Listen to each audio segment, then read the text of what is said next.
from Minute Maid Park in Houston, Texas on My 20. It's Houston Astros baseball. Today, the finale of this three-game series. The Cincinnati Reds are going for a sweep of the Houston Astros. Good afternoon. It's a matinee for Bill Brown and Jim Deshaies and Greg Lucas, and we hope the Astros can avoid being swept by the Reds. They have not been swept since that opening series at Philadelphia, J.D. It has not been pretty the first two games of this series. The Astros bats have gone dormant for the last week or so they need a well-pitched game, and who better to provide it than Wandy Rodriguez, who's really been throwing the ball well of late. Last two starts, just 2 runs allowed in 15 innings of work. He's up against Edison Volquez, who has walked more men than any pitcher in the National League this year. But at Minute Maid Park, he's been awfully good, 3-0 with a .137 earned run average. You'll see a little different look in that Houston lineup. And the fans here at Minute Maid Park will have a 9-inning lunch break, perhaps a lot of sliders along the way. We'll see the Astros and Reds in just a moment.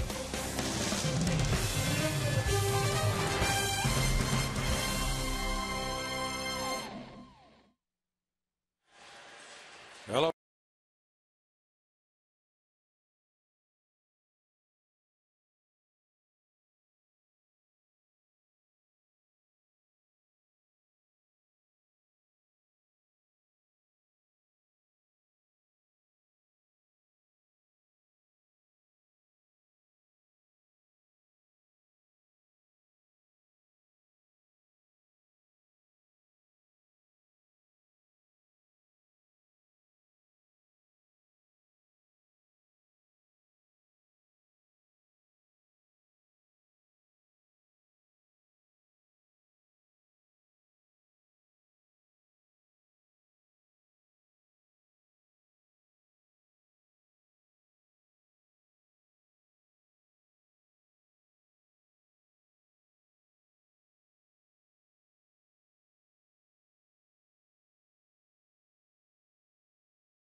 Well, it could be. Edison Volquez walks the most hitters for starting pitchers in baseball, but on the other hand, the Astros walk the least. Something may have to give. The Astros, of course, used the walk last night to help them score the 3 runs they got, but that was in large measure because the pitcher who was doing the throwing, Aroldis Chapman, was way off the plate with most of them. We'll find out as we wait for the Astros to take the field in this afternoon game. The Astros trying to salvage one from the Reds. They were swept by them last year once in one series, but they hope they can turn things around with Wandy Rodriguez on the mound today. And one thing the guys upstairs will be talking about, I'm sure, is Edison Volquez is not always the same pitcher in the first inning as he is later on in the game. So it would be wise for the Astros to jump off to a good start. The guys are going to be calling the game or standing by upstairs as the Astros take the field. Let's go to Bill Brown and Jim Deshaies. Thank you, Greg. The Astros do take the field on the third game of this homestand. Tomorrow is an off day. Then the New York Mets will be here over the weekend. As they go out today in those white uniforms, they're trying to snap a 4-game losing streak. They've dropped 6 of 7. Here's the starting lineup for Dusty Baker. Drew Stubbs leads it off in center field, followed by the shortstop Edgar Renteria. Last year's MVP Joey Votto's at first base, followed by Brandon Phillips at second. Johnny Gomes plays left field. Ramon Hernandez is the catcher.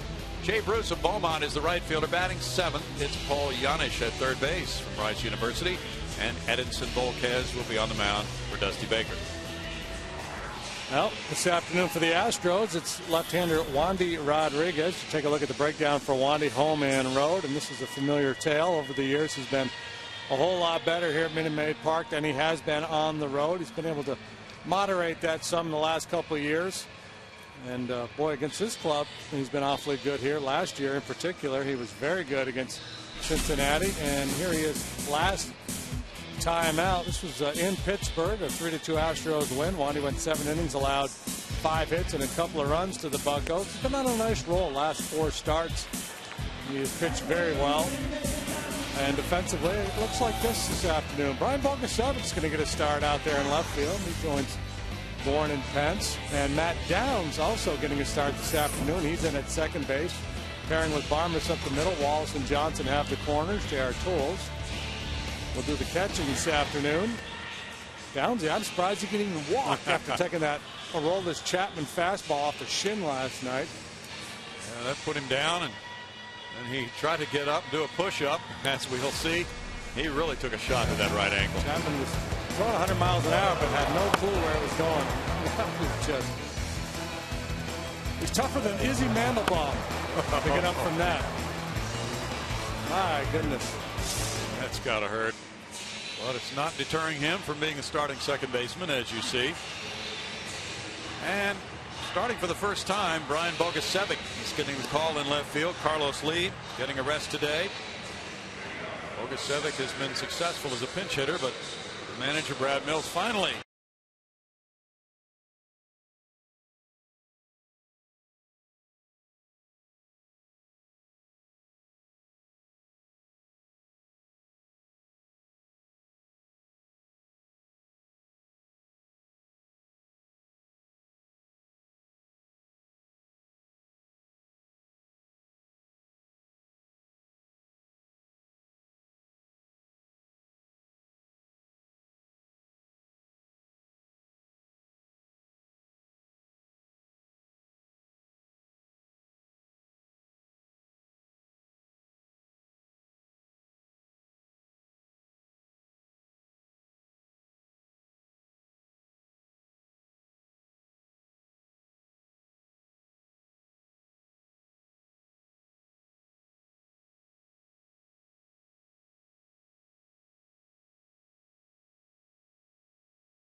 had some major first inning difficulties in some of his starts this year. Bourne takes that one, and it's a 2-ball, no strike count to Michael, who's drawn 17 walks and has a .338 on base average. Last couple weeks have been pretty rough on Michael's on base average and batting average. Likely taking all the way here. Definitely taking all the way here. Volquez clocked at 93 on that one. He's got one of the better fastballs in the league. He has a tendency to fall in love with his changeup, which is a superior pitch. He's got a dandy of a changeup. 3-1. Michael Bourne 2 for 9 in this series. He got 2 hits off lefties in the opener Monday night. 0 for 4 last night with a walk. Third baseman Paul Janisch in on the grass. Bouncer goes the other way to Votto. Crossing to Volquez. Close play. Out. J.R. Tolles, as we mentioned, batted second once, and I was asking Brad Mills what he likes about J.R. in the number 2 spot. First of all, we'll look at this routine play. Made a little less routine because of Bourne's speed, and Volquez maybe next time will take a more direct path to first base. That's what you have to do with Bourne going down the line. You have to head right for the bag and bust it on over there. Brad Mills likes J.R.'s ability to make contact and have nice at bats. He says that he feels that it stretches out his lineup to have J.R. in the number 2 spot. He's hitting .289. Here's ball 1. J.R. with 2 homers, 4 runs batted in. It's this other opportunity now after going 0 for 4 in his initial try as the number 2 batter on Monday night. And Brad Mills said, I know that wasn't his best game, but still, that's only one game. So let's try it again. 2 balls, no strikes. Yeah, and essentially, if Michael doesn't reach, it doesn't matter. It's just another at bat. And I don't think they want Tolles up there thinking like a 2-hole hitter. I don't think, a lot of times a prototypical 2-hole hitter, you want him taking pitches, allowing the leadoff man to steal, maybe trying to shoot the ball the other. Well, that's not Tolles' game. I think the advantage of having Tolles batting second is with Bourne on base. The thinking is you're going to see more fastballs, and he's a pretty good fastball hitter. Well, he takes 4 straight and draws his 7th walk of the year. Reds very good defensively. Here's how they set up this afternoon. It's Gomes, Stubbs, and Bruce out in the outfield. Janisch back in there. He's been nicked up a little bit with an ankle problem, but back in there today. Renteria Phillips up the middle. Votto over at first, and Ramon Hernandez behind the dish. Hunter Pence carries a 14-game hitting streak into this game today. .301 batting average for Hunter. Last night he drove in 2 with an 8th inning single, going 1 for 4 to extend that streak. He's driven in 30. That's 3rd in the majors. He gets a big hook, and it's strike 1. Chris Welsh, the Reds television analyst, was telling us that Edinson Volquez taught himself that curveball. When he was rehabbing from surgery, he was watching Chris Carpenter, who has the big hook. And he said to himself, I'd like to have one of those. So he taught himself the curveball. He's got all 4: fastball, curveball, slider, and a change.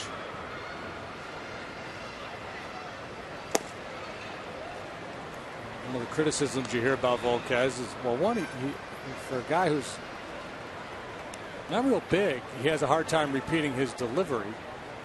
And there are some that feel like he falls in love, as I mentioned, with his off-speed stuff and doesn't trust that fastball, which is statistically the 2nd best fastball in the National League in terms of average velocity, behind Josh Johnson for a starting pitcher. There he is at 94. He'll sit 93, 94 for much of the game. He has never lost to the Astros. He's 5-0 with a 2.09 ERA in 6 starts. Beat them at Cincinnati this year on the 6th of April, and he had a 4-run first inning against him in that one. Tap foul. And there's that changeup. He'll throw it away to right-handed hitters, which is a difficult pitch to master, but when he's on, he can do it. It really helps him against lefties, but that's a good weapon against right-handed hitters too, because most right-handed pitchers don't like to throw their changeup to right-handed hitters. tougher pitch to execute because you want to throw it out away. It's tough to throw that all the way across the plate to the other side. Fouled away by Hunter Pence. Hunter's career high hitting streak is 16 games. He's at 14 now. There's just 3 out of 17 in his career against Volquez. A .176. One of those 3 hits, a home run.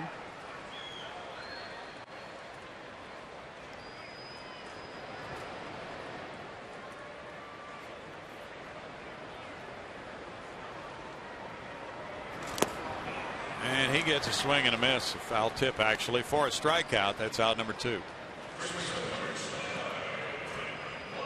Brett Wallace comes up. Actually, right-handed hitters have done a lot more damage against Volquez than lefties. There's the drop on that hook.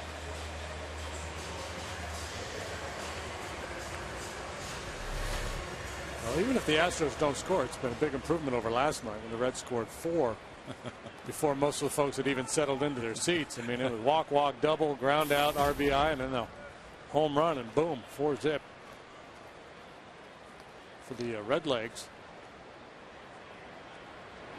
Brett Wallace chases one. There's strike 1 to Brett. He had a couple of hits last night, going 2 for 4. And with that .336 batting average, he leads the league in batting average at home, .426.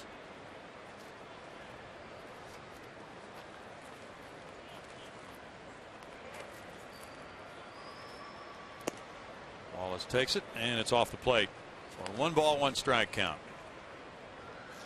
The Reds are 8-3 in their last 11 games here at Minute Maid Park. They are 4-1 on this road trip after taking 2 of 3 at Chicago. They go back home this weekend to play St. Louis in a battle for the top spot. 2 balls, 1 strike. Chris Johnson is on deck. The Astros have faced some quality pitching lately. 7 straight quality starts against them. And in 6 of those games, the starter has allowed no runs or 1 run. Red starters have a 23-inning scoreless streak going. Fouled away. Astros scored just 18 runs total in their last 7 ball games. So you have to pitch like crazy to win when your bats go quiet like that.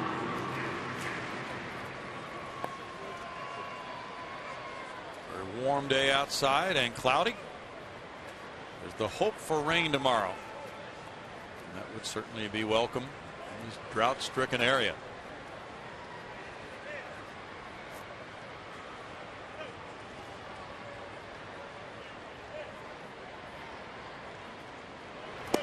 Wallace takes it at strike 3. Volquez has a scoreless first inning, and it is 0-0 after 1.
wine and cheese event, including wine tasting and more. Find out more about it. Get your tickets at astros.com/wine. Guys? Thank you, Greg. 0-0 after 1. And it's Brandon Phillips taking a practice swing, stepping in for the second inning at 3:15 with 4 homers, 18 runs batted in for Phillips. Another one of the Reds hitters that is wearing out. Lefty's hitting .471. And ball 1. In his career against Wandy Rodriguez, he's 8 for 35. It's a good run of solid pitching from Wandy lately. A lot of it has been fastball command. He's been able to command that outside corner down around the knees. Pop-up goes out of play. Opposing hitters will tell you that he's a little quicker than the radar gun would lead you to believe. Hides the ball well, and that fastball gets on you. Gets good backspin on his 4-seam fastball. Ball rides in on you a little more quickly than you anticipate. And couple that with a good changeup and an outstanding curveball, and you got a solid major league pitcher. It's going to hang in shallow right field. Matt Downs gives way to Hunter Pence. 1 out. Wandy's coming off that 3-2 win at Pittsburgh on Friday. That's the only win for the Astros in their last 7 games. He gave up 2 runs in 7 innings. Prior to that, here against Milwaukee, he had 8 innings of shutout ball, got a no decision. Bobby Meacham and Brad Mills look it over as Johnny Gomes comes up.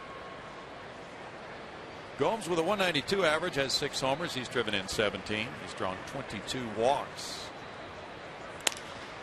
This one to right field. Hunter Pence over. And with the catch, he takes care of out number 2.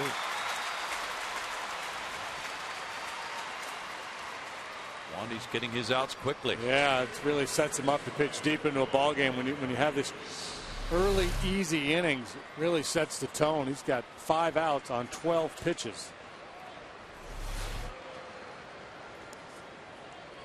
Ramon Hernandez comes up on a 6-game hitting streak. Hernandez at .296 has 3 homers. He's driven in a dozen runs. Ramon hit a homer on Monday night off of Nuri Rodriguez, going 1 for 5 in that start. Ryan Hannigan started last night. Strike 1.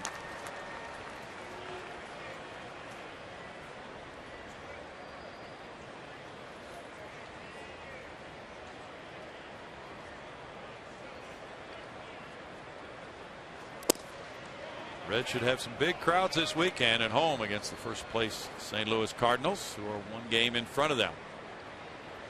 1-1. Dusty Baker's club now 20-16. Reds have won 6 of 7. Chopper up the middle. Downs throws. Got something on it, but it was off target. And that'll be a hit for Hernandez in a 7-game hitting streak. Initially I thought no chance at all, but Hernandez doesn't run well, and an accurate throw would have had him, but very difficult to make an accurate throw when you're going full speed ahead in the opposite direction. Yes, it is. First hit for the Reds. Downs had to move a long way to get it.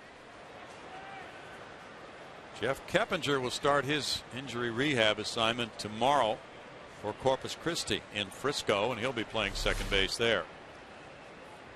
Now Jay Bruce from Beaumont.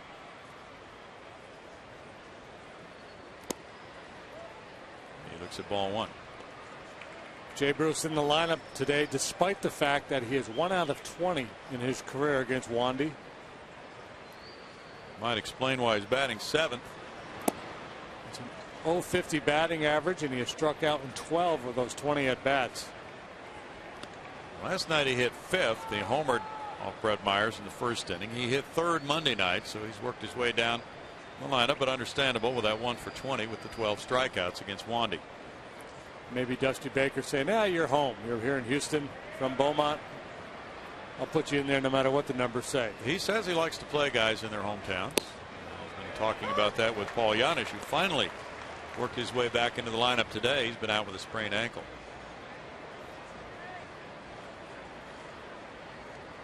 Of course, Jay, with those numbers against Wandy, he may have said, "You sure, Skip?" He chops it to second. Downs is there with the toss to Barnes. No runs, a hit, man stranded, and no score.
In the bottom of the second inning, Johnson, Downs, and Bogusevic due to bat for Houston.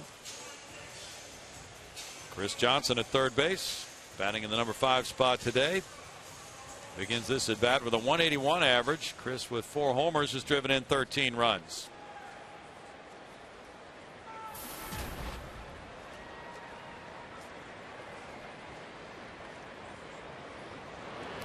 Up and in for ball 1.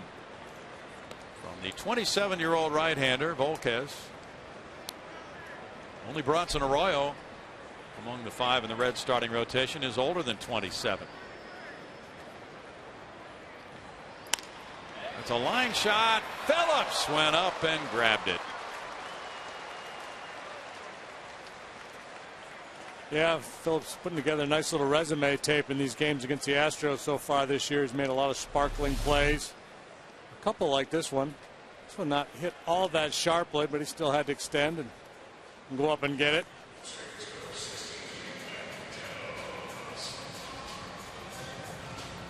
Looks like that ball got in on CJ a little bit.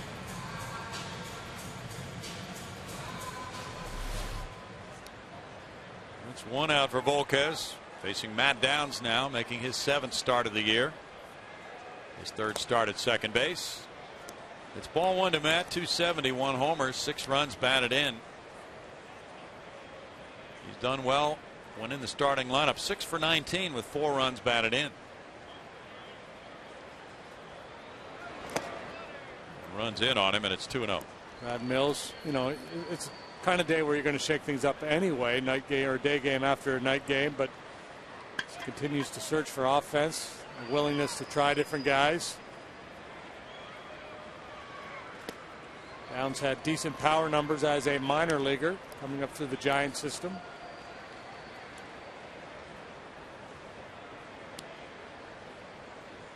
Straightaway deployment there for Dusty Baker. That's a 4-pitch walk. Second one of those Volquez has had in this game. Yeah, and it's, you know, with Volquez, I don't think it's a matter of a guy who's nibbling. It's just a guy who loses command and can't find the strike zone. So it's, you know, I don't think it's, you know, they're kind of getting after him. Say, hey man, challenge people. You know, it's just wildness is part of the package. Now it's Brian Bogusevic. His first starting assignment of the season. He's hitting .333 as a pinch hitter. 3 for 9. He was announced last night, and then is taken back. Throw goes over to first. So Bogusevic has been keeping himself ready with work between games to get ready for maybe that one pinch hit at bat, but last night didn't even get the at bat.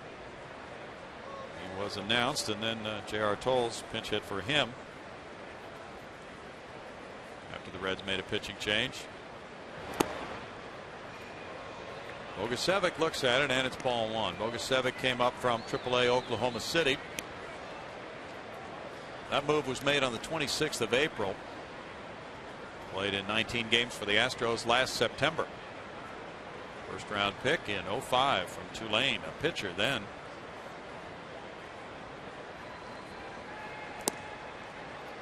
He takes a look at it. It's ball two. San Diego got 3 in the first at Milwaukee, leads the Brewers 3-0 after 2. Chris Denorfia leading off for the Padres, hit his 3rd home run. That one came off Randy Wolf. Tim Stoffer's on the mound for the Padres. I was looking at some numbers earlier today, thinking about the Padres, because I was scanning the box scores and I was looking at their batting average, thinking, oh my goodness, that's not very good at all. So I started looking at OPS and on base plus slugging, which is a pretty good way to measure an offensive player's ability. Their best guy is 45th in the league. Oh, Chase Headley. Another 4-pitch walk, back-to-back walks on 4 pitches for Volquez, and now Brian Price is out to the mound. Well, it's interesting because he's been missing away to the left-handed hitters, and Ramon Hernandez is kind of set up on the first base side of home plate, trying to get him to throw that ball to kind of finish his delivery and finish the ball. And he's actually, maybe it cost him a call or two because he's had to reach back across to that outside part of the plate to get the ball. Because it has to be awfully frustrating for the Reds because he is such a talented guy. He's got such good stuff, but the command issues. He was their opening day guy, and in most of his starts, he's given them 5 innings, 5 1/3, something like that. And he's the type of guy you want to give you 7 innings routinely. Yeah. He's supposed to be the lead dog, and he just hasn't been able to do it because of the pitch count due to all the walks. So it's 28 walks and 38 innings coming into this game, and he had also allowed 7 home runs. So that really emphasizes the point. He misses his target a lot. He misses out of the zone, and sometimes he misses over the heart of the plate and gets hurt with the home run ball. Clint Barmas has a shot with 1 out and 2 men on here.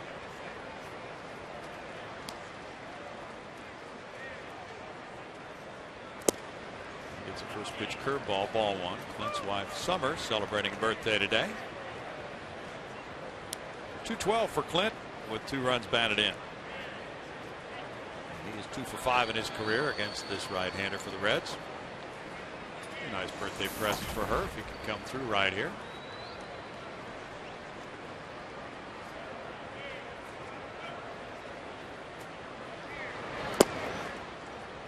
That's a strike, and it's 1-1 with Wandy Rodriguez on deck.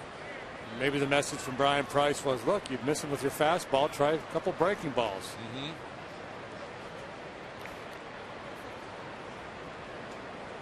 Volquez was signed by Texas in 01 as a free agent, traded to Cincinnati after the 07 season.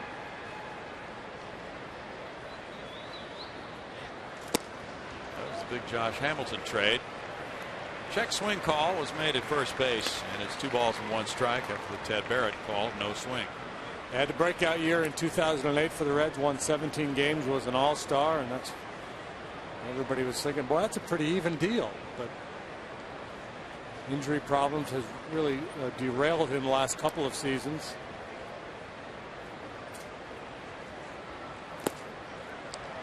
Now it's 3-1. Last year, Volquez was 4-3. He served a 50-game suspension. Spire, the bench coach, watching.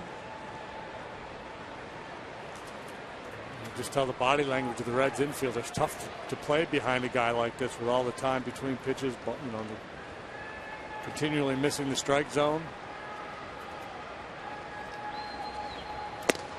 Missed it again, and he has walked the bases loaded here in the 2nd inning. That's 4 walks for Volquez. See the infielders out there, they're just kind of shifting their weight from foot to foot, head down. Come on, man, throw it in there. Let us make a play for you.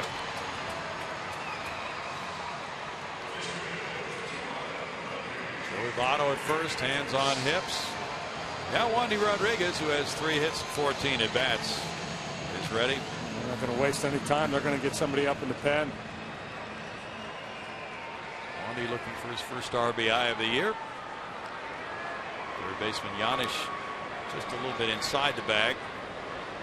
Fly ball is hit shallow. And Renteria and Phillips are back. Renteria, infield fly called, 2 outs. Now it's Michael Bourne. Volquez got that out on 1 pitch. Well, you know, there might have been some thinking to take a pitch there if you're a Wandy. He at least he offered at a strike. That would be the unforgivable thing would be to go up there after all those walks and swinging a ball out of the zone. Now Bourne, who grounded out to first base. Sam LeCure is warming up for the Reds. Bourne will try to get the Astros on the board. That's ball 1. And LeCure has had some starts, so he's fairly well stretched out for the Reds if they need to go to him early and have him stay in for a while.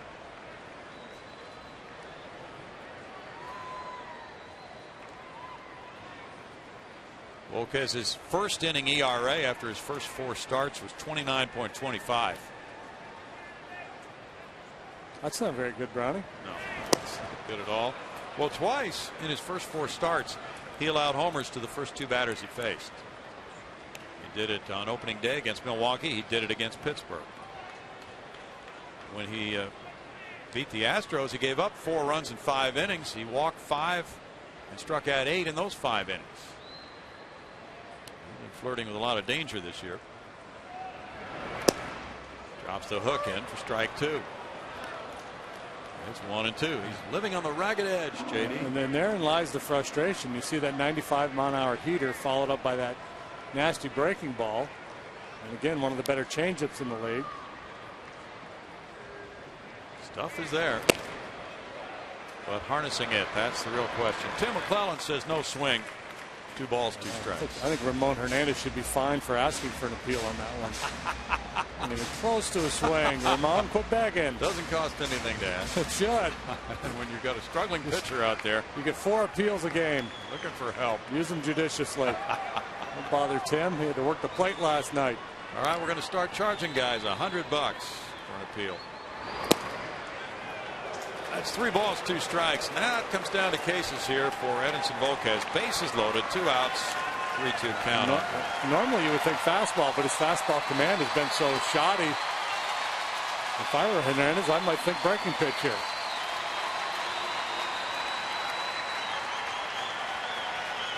Runner's moving. And it's fouled away. It's interesting to watch Matt Downs because he was way over in foul territory as the runner at third. Trying to make sure he didn't get drilled by a foul ball after getting drilled by a Chapman pitch last night. And of course he'll be able to score easily if everybody moves up a base. So he's just trying to stay out of the way there. The other guys are running straight ahead quickly. Ground ball through into right field. Down scores right on his heels. Here is the second run of the inning. Bogusevic. And it's a 2-run single for Bourne. 9 runs batted in. Yeah, good hitting there by Michael Bourne. You got to make that guy pay for his sins. He walks 3 in a row at the bottom of the order. You got to find a way to take advantage. Let's look pitch by pitch here. Breaking ball a little high for ball 1. Good heater to even the count. And then a backdoor breaking ball. Got the call there. There's that check swing, went in close. And fouled off pretty good fastball there. And then the breaking ball, they did come back to that breaking pitch and was able to pull it through the hole. He stayed on it. And Clint Barmas went first to third on the RBI single by Bourne. Now J.R. Tolles. He walked on 4 pitches. Ball still running inside on right-handed batters, and Volquez has not been able to make that adjustment. This will be his 25th pitch of the inning. Normally you would think running situation here for Bourne, but as wild as Volquez is, it might just stay put. Let's see if he can walk somebody. Might take a chance on the bases if he can't throw it over the plate. 1 ball, 1 strike. Secondary pitches are vastly superior in terms of results for Volquez so far compared to the fastball. Volquez in his career at Minute Maid Park is 3-0 with a 1.37 ERA. Little toss goes over on Bourne.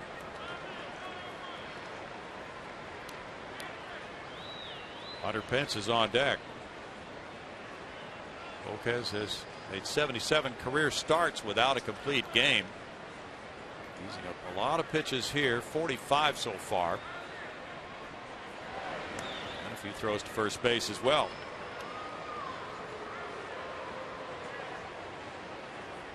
Tigers lead at Minnesota. It's 5-2 in the top of the 5th inning. Victor Martinez hit his 4th home run. They had some hail there last night. Time of possession 14 minutes for the Astros this Got to inning. get even for last night. Fly ball at the right field line goes foul. 1-2. What was the time of possession last night? It was. I don't know what the total was, but it was pretty ugly in favor of the Reds. Astros had a lot of 3-up, 3-down innings, and the Reds 15 hits, ton of base runners. They left 13 on base.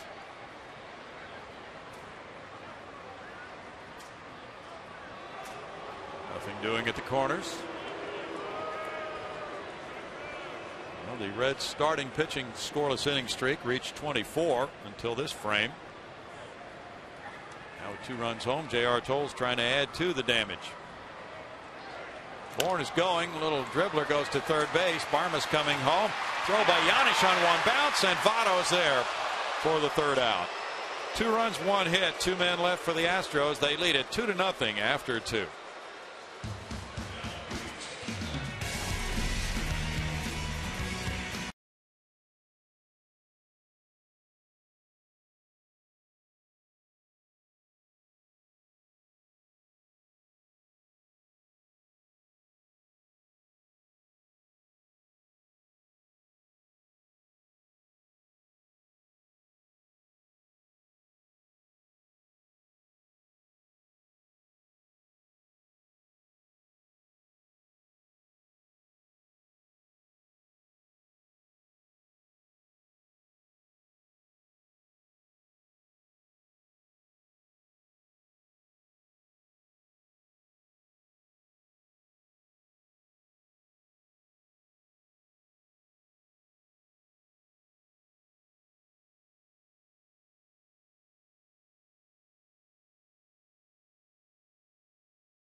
Myers there and watching Wandy Rodriguez pitch with the lead for the Astros.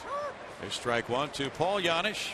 280 for Paul. No homers, 11 runs batted in. Myers threw 61 pitches in the first 2 innings last night. Wandy threw 19 in the first 2 today.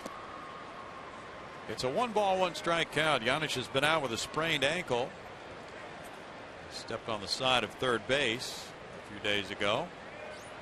Now he comes back as a third baseman. He was playing that position earlier because of the injury to Scott Rowland.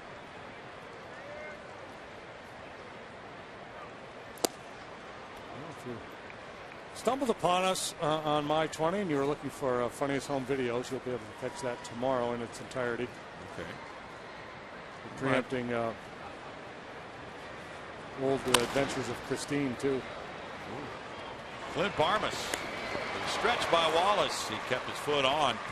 1 out. They're missing old Christine today? Old adventures or new adventures of old Christine, or one with Elaine from Seinfeld. Yeah. Her next show. Yeah. That's been on for a while now, hasn't it? A couple seasons maybe? Probably, yeah. At least. Edinson Volquez is 0 for 13.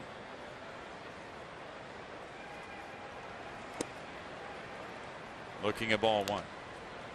Drew Stubbs is on deck. And if you're looking for us on Fox, we're not there. No, we're over here. Don't look over there.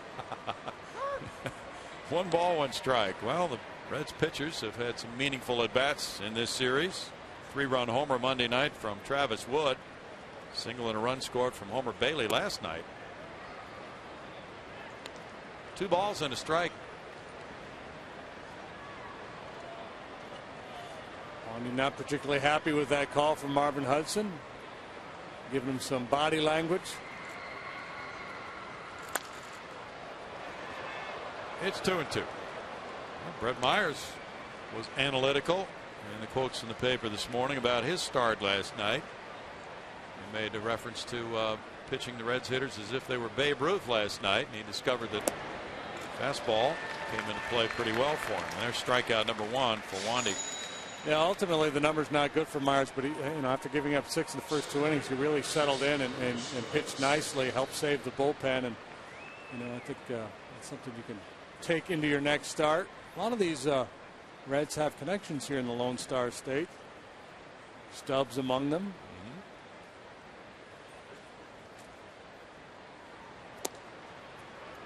Stubbs looks at ball 1. Well, some of them get to visit with family and friends.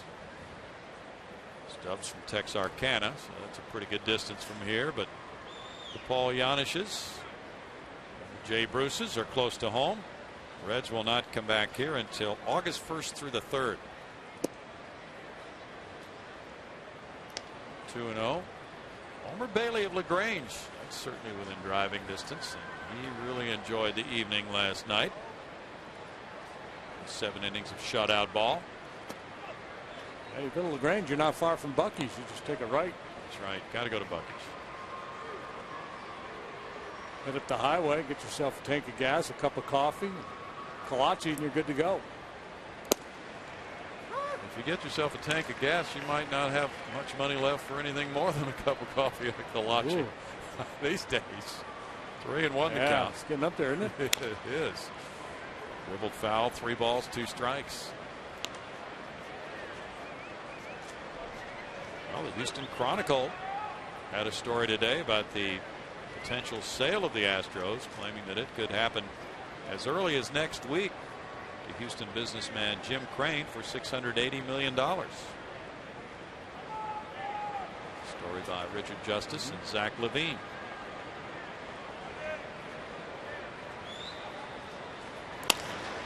Ball left side, diving Johnson, and it's a hit off his glove. His shoulder's hurting. Yeah, left shoulder. He's really hurting. I think he jammed his shoulder as he extended for that ball. CJ really been struggling with the bat lately, but the glove work has improved. Struggled early on with the glove, but he's been making all the plays lately. This time he lays out for one, can't quite corral it, and then goes down hard. I felt that left shoulder pop a little bit.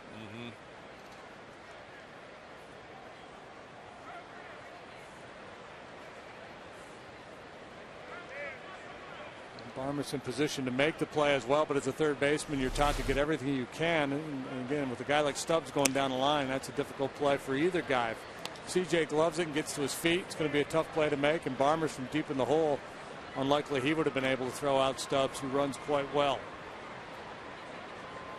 Stubbs got a hit, and it's a 5-game hitting streak for him. Second hit for the Reds. He's going. Tolles with a throw, puts it right on the money, but it's dropped by Downs.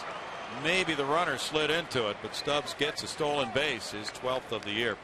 Good throw by Tolles. It looked like the ball and Stubbs got there all at the same time, and before Matt could secure it. There, yeah, foot comes right into the glove.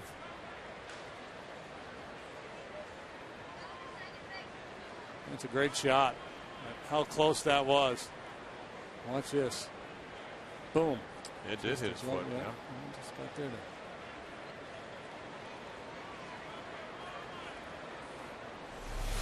The official scorer could, if the ball arrived well ahead of the runner, and it was dropped in by the middle infielder, give him an error, but that one clearly was not a ball he could have even caught, as you saw on that Foxmo replay. Do we call it Foxmo when we're on my 20? My 20 Mo. My 20 Mo, okay. 2 balls, no strikes to Renteria. San Diego 5, Milwaukee 5. They've played 5 at Miller Park. It's 3-0. Rick Stogstill got this shot for us. And Mark Alsmeyer is the tape operator. They collaborated on that fine replay with Rick. Renteria takes that pitch high. 3-1. Yeah, that ball's not working. Wanda's going to get a new one. Oh, strike balls. Wandy is looking for his first home win of the year. In his career, he's 38-27 in this ballpark with a 3.43 ERA. In the air, and Fred Wallace makes the trek over to foul ground, turning now and adjusting for the third out. No runs, a hit, a runner stranded. It's 2-0 Astros.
During the Pink in the Park week, the Astros host the Mets Saturday at 3:05. The first 10,000 fans receive a Chris Johnson pink bat bobblehead courtesy of AT&T. Visit Astros.com for tickets, and if you're here on time, one of those will be yours.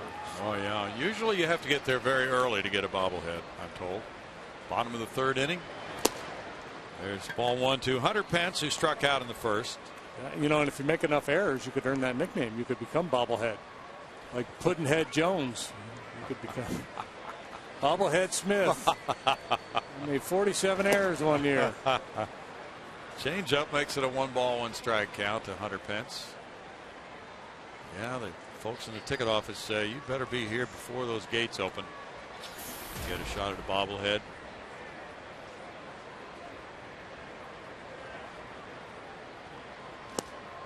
That one missed, and it's 2-1.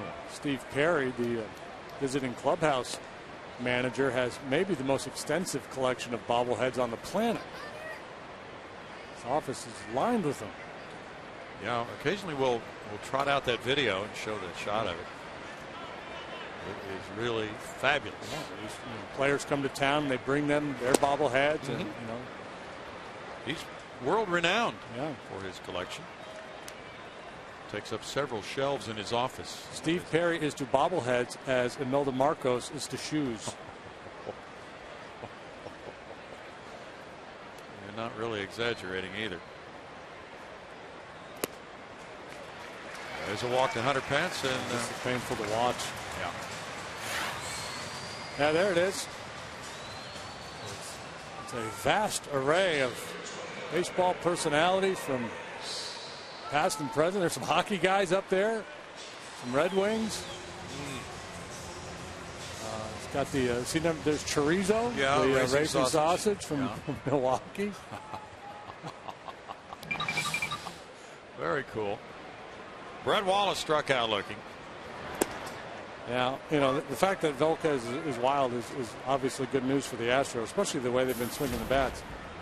But it just makes for bad baseball. My goodness, 5 walks now in 3 innings, and we had to endure Aroldis Chapman coming in last night. 3 walks and hit batter in a span of 4 batters faced. That's the second time he's failed to retire a batter against the Astros. No balls, 2 strikes. The Reds have a full-fledged problem on their hands with Aroldis Chapman right now. 2-0. The Astros lead it. They got a 2-run single from Michael Bourne in the second inning. Bill Brown, Jim DeShays, Greg Lucas with you on My 20 today. Glad you found us for this matinee game, final game of the series.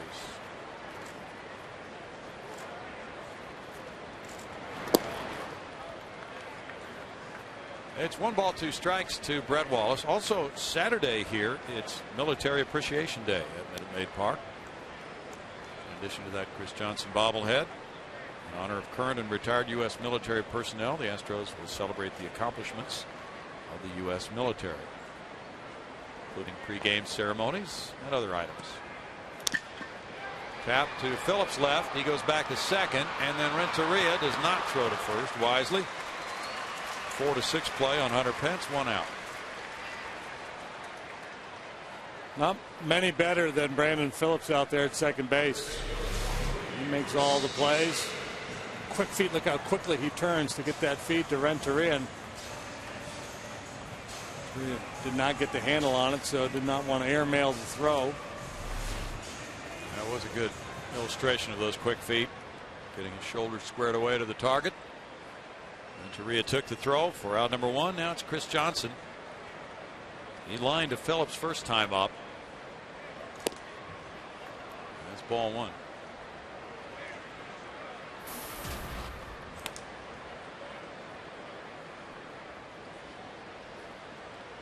There will be 1,000 free tickets given away to military personnel and their families as well for the Saturday game at 3:05 against the Mets. That'll be Jay Happ and R.A. Dickey pitching. J.A. and R.A. 1-1. Friday night at 7:05, it's Bud Norris and Dylan G. And Sunday at 1:05, Anuri Rodriguez and Chris Capuano. 5 walks, 2 have scored on the single by Bourne. 68 pitches, 58 pitches. Line shot, left field corner. Extra bases for Chris Johnson. Wallace to third. A double for Johnson, number 6 of the year. Hit number 2 for the Astros. Volquez made a pretty good pitch with a changeup. It was down, but CJ able to stay back and put a good swing on it. Now the Astros with a chance to double that 2-run lead. Matt Downs would love to be a part of that. 6 doubles for Johnson. Downs drew a 4-pitch walk in the second inning. Johnson found a landing zone for that line drive. The earlier one was caught. Infielders are moving in.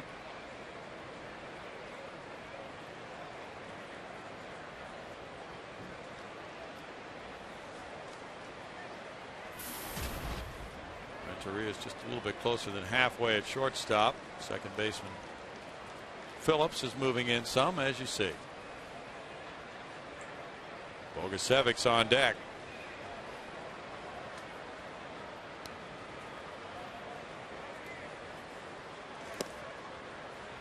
Downs looks at strike 1. Matt's former club, the Giants, had a thriller last night, winning it in walk-off fashion. 60 pitches now for Edinson. Bouncer's foul, and it's 0-2. So, more balls than strikes. We have a rarity today in that Volquez and Wandy both, when they signed, under different names. They're literally players to be named later. Wandy was Enu Cabrera, and Volquez, Julio something, I believe. Okay. Fly ball hits for the center fielder Stubbs. Wallace tagging. Stubbs has a very good arm. Here he heaves it to the plate. Wallace coming home and scoring to make it 3-0 on a sacrifice fly by Downs. Good swing and an 0-2 pitch, getting it deep enough for his 7th run batted in.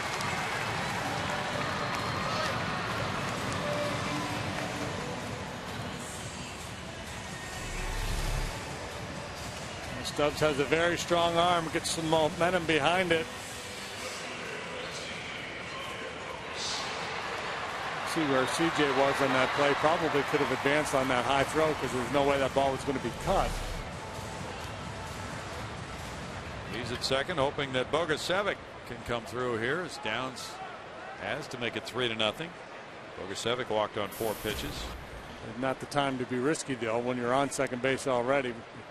Catch in center field, making the second out. Strike to Bogusevic. Ryan was hitting .241 at Oklahoma City.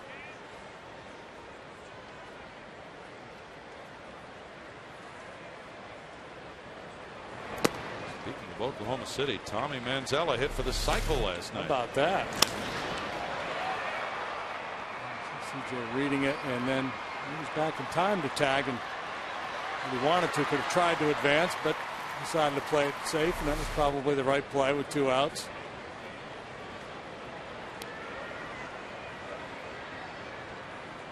A little bit bigger lead now. Fastball makes it 1-2. Manzella last night in the 10-5 win for Oklahoma City over Tacoma. Hit for the cycle. Lonnie Meyer, City .278. Delino DeShields Jr. has 5 doubles, a triple, and 7 steals for Lexington. Just a few brief notes from the minor leagues. Bogusevic's down on strikes. The Astros get a run on 1 hit. They leave a man, and they lead it 3-0 after 3.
Big weekend matchup with the St. Louis Cardinals. Joey Votto grounded out. First baseman to pitcher covering. Takes a look at ball 1. Votto has 10 hits and 31 career at bats against Rodriguez. That one goes high to right center field. Hunter Pence going back. Michael Bourne going over, and that's extra bases, and that is going to be a triple for Joey Votto. Here's a throw to third base. Votto in with a 3-base hit. He hit that slot deep in right center field. Second triple of the year for Votto. There's your reigning MVP in the National League, and he's having another monster start. Boy, he exploded on that fastball. 3 hits, including a couple of doubles in last night's game. Just has tremendous pop. Great swing. It's kind of a reluctant triple. I got the sense that he would have been happy with 2, but the ball rolled all the way to the wall and sauntered into third base with a leadoff triple. That gives him a 15-game hitting streak at Minute Maid Park. He's on for Brandon Phillips, who hit a fly ball to right. That's ball 1 to Phillips with Gomes on deck. Astros keep the infield back. And to give up this run to get an out. Don't want to risk pulling the infield in and making it easier for Phillips to find a hole.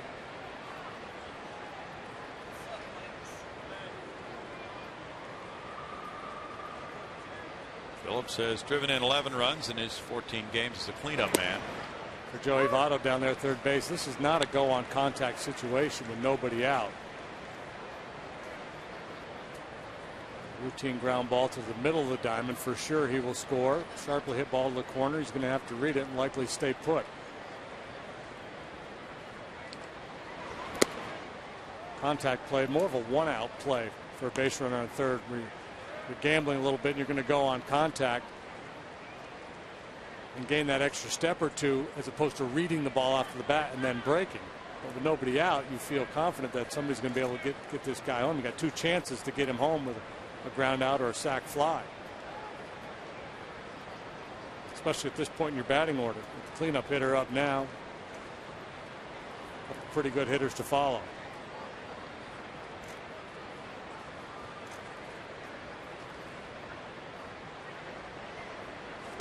Phillips takes it. It's a ball, and it's 3-1.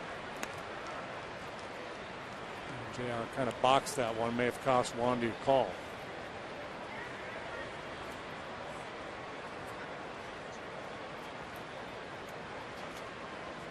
Texas has scored 7 in the third and leads Oakland 7-0. Mitch Moreland hit his 6th homer.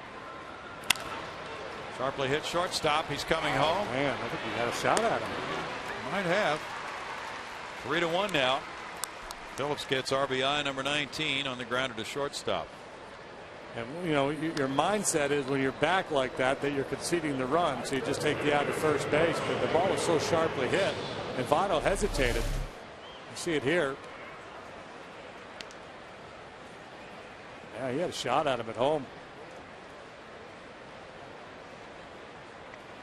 Votto's got his hands on his hips. He's only a couple paces off the base. Yeah. Gomes takes strike 1. Gomes hit a fly ball to right, swinging at the first pitch in the 2nd inning.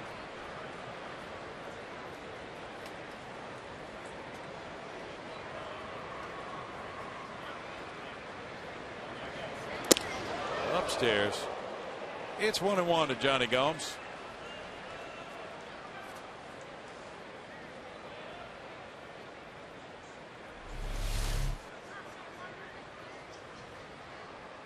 See Gomes very active in the batter's box. A lot of movement and then drifting in towards home plate. That fastball really straightened him up. And then he tries to clip the outside corner. Good try, just missed. 2 balls and a strike. As Oakland and Texas play in Texas, they're tied with 19 and 18 records, 2 games behind the Angels in the AL West. Texas having a huge 3rd inning, supporting Matt Harrison. Yeah, put up a touchdown and the extra point. 3 balls and a strike. Meanwhile, Harrison has not allowed Oakland a hit through the first 3. Gio Gonzalez has just been shelled in that 3rd inning.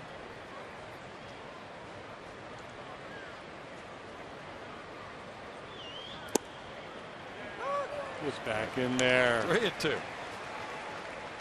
Oakland pitching staff has really been putting up phenomenal numbers, but taking a hit today on that team ERA. It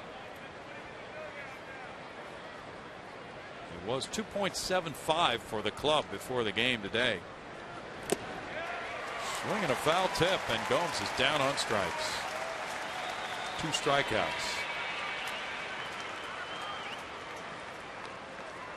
Ramon Hernandez got the infield hit first time up. Gomes won't be able to complain that Wandy didn't challenge him.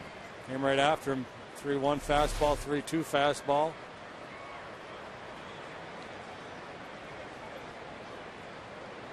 Hernandez bounced one up the middle, and then Matt Downs' throw to first pulled Brett Wallace off the base.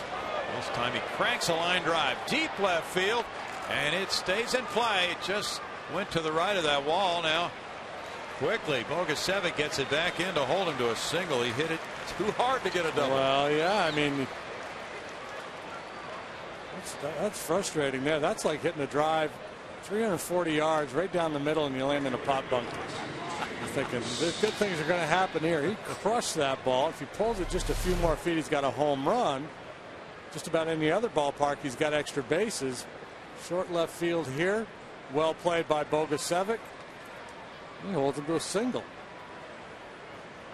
It was well played. Good arm, got it back into Barmas. Now Bruce. Ball one high. Hit number 4 for the Reds compared to the Astros 2. Bruce bounced into a force play in the second inning. Milwaukee's come back to grab a 6-5 lead over San Diego after 6 in Milwaukee. That curve stayed inside. Now Tolles will go out. It's 2-0. You've been talking about the Brewers, who trailed 5-0 in that game when they came up in the bottom of the 4th inning, and they're showing some of what you mentioned last couple nights about their offensive ability. Prince Fielder hit a 2-run homer, his 8th. Yuniesky Betancourt added his 2nd, and they have come roaring back.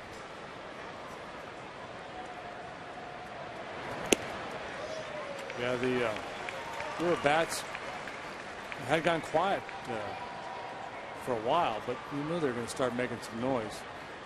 Try to win their 3rd straight. They're 4 games under 500 right now, 5 games behind the Cardinals.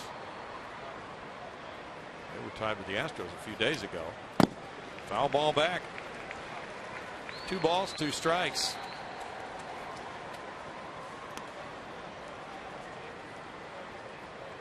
And that was before the game Saturday night. The Astros and Milwaukee were both 13-19.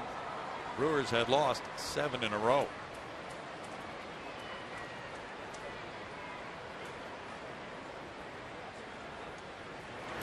See ya. That's there, and it's strike 3 call. Bruce still standing and talking with Marvin Hudson. 1 run, 2 hits, 1 left for the Reds. The Astros lead at 3-1.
the fourth.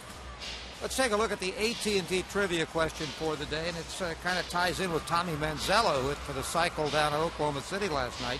Our question is, who was the first player to hit for the cycle in both leagues? Let me tell you, it's been done twice. Who was the first one? And that is our question. Good question. 3-1 Astros as Clint Barmas leads off the home fourth. He walked in the second. Big Ed Delahanty. Actually, it wouldn't be a bad guess because the first one was hit in 1882 by Curry Foley of Buffalo in the National League. That was the first cycle, but Ed Delahanty is not the answer. We don't count that. Anything before 1900. You have anything after 1900? Well, the answer to the question, they were both after 1900. Oh, okay. First to hit for the cycle in both leagues. Anytime you get one of those both league questions, you think about a guy like Frank Robinson. That's true. But I did not say that is correct. Right.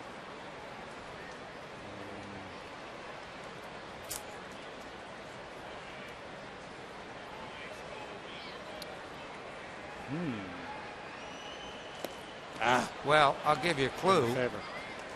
The Astros have had 7, and he's on the list. Oh. Well, the Astros have had one of the guys that have done it in both leagues. I said the Astros have had 7, and he's on the list. So I guess, by backwards, that's what I said. Yeah. All right.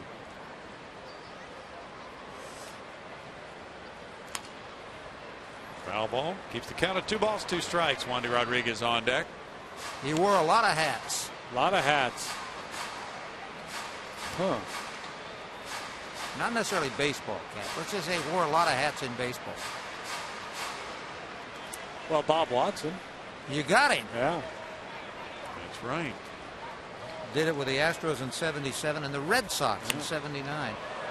The other player who wasn't part of the question, but the other one who's done it in both leagues, was John Olerud with the Mariners in 01 and the Mets in 97. Really? There's the official answer on our AT&T trivia question. Bob Watson was the first.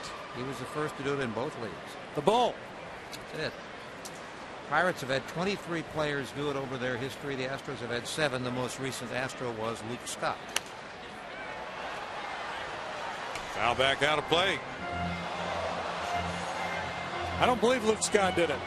No? Do you want him to? He's going to have to prove it to me. I want evidence? identification. All right. Actually, there is a guy here in the ballpark that's done it twice. He's Reds coach Chris Spire. He had 2 cycles. See, Olerud couldn't run a lick. So No. I'm surprised. Very much so. That he would have done it in both leagues. Yeah. 3-2. It's Chris Spire. Yeah. Very good shortstop in his day.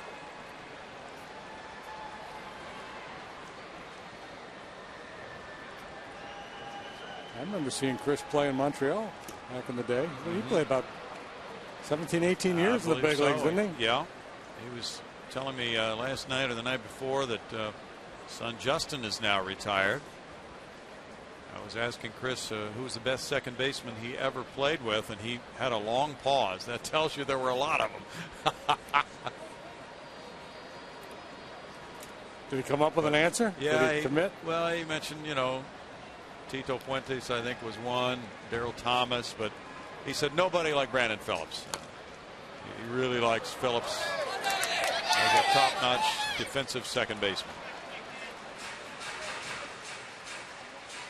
Just the whole package, the range, the hands, the arm, fearless on the double play. Chris came up in 71 with the Giants, finished his career in 89 with the Giants with a few stops in between. A good stretch in Montreal.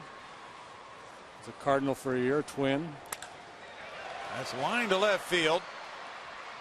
And caught by Gomes. 1 out. Nonetheless, the Astros are working the pitch count on Edinson Volquez up to 76 now. 38 strikes, 38 balls for Volquez. Wandy Rodriguez went for the first pitch. He popped short. And Joe Morgan, of course, the Hall of Fame second baseman, back-to-back MVPs. 1 Gold Gloves, several of those. So he was definitely a fine player. Joe did not have a strong arm.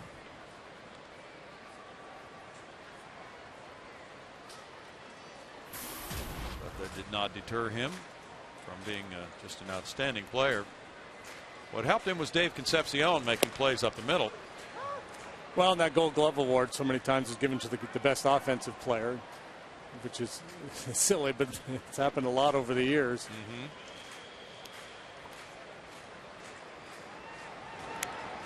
Foul back. 1 ball, 2 strikes to Wandy Rodriguez.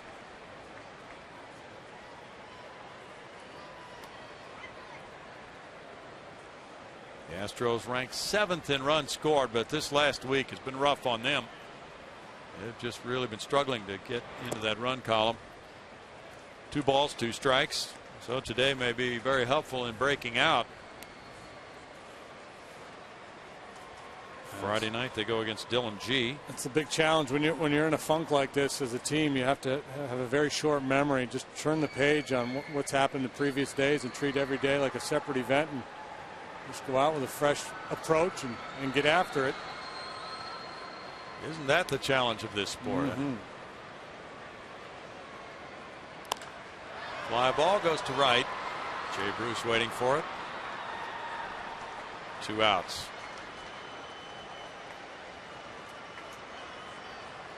Michael Bourne will follow. He got the 2-run single to make it 2-0 in the second. Grounded out earlier, but in the second inning, on a curveball, he found an opening for that hit through the right side. J.R. Tolles is on deck. Giannis creeps in at third base. And still, there's the bunt try, but he fouls it. Strike 1.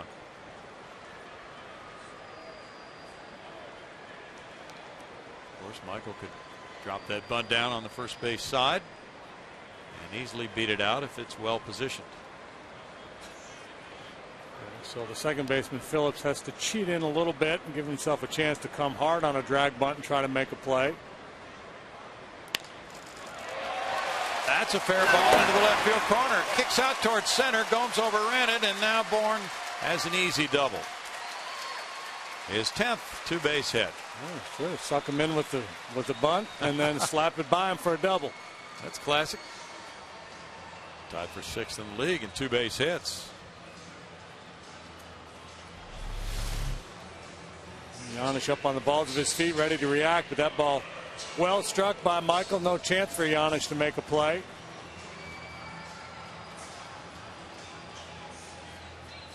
Michael's third 2-hit game in the last 5. It's only the 4th inning. Tolles drew a walk in the first. He grounded out in the second.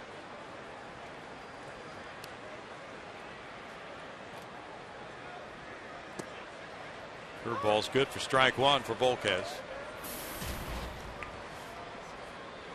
Tigers 5, Twins 2. They're in the middle of the 6th inning. Jared just 1 for his last 13. This would be a nice pick-me-up here if he could deliver Bourne with an RBI single. Get that run back that the Reds scored in the top half of the inning. Good point.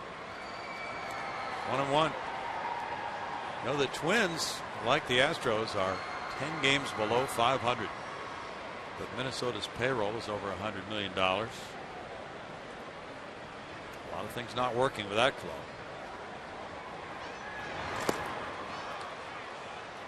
One and 2, and some injuries too. Mauer's still out, isn't he? Yeah, Mauer's still out. Morneau's back but not hitting. There's a devastating changeup. And the Twins evidently are not playing well with the gloves this year. And that's not been the case in the past. They've been known as good fielding teams down through the years more often than not. Little roller goes out to Phillips. Over to Votto. And the Astros in the 4th are turned away. No runs on a hit. A runner stranded. And it's 3-1 Houston.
Astros leading 3-1. We go back up to the booth. Bill Brown and Jim Deshaies.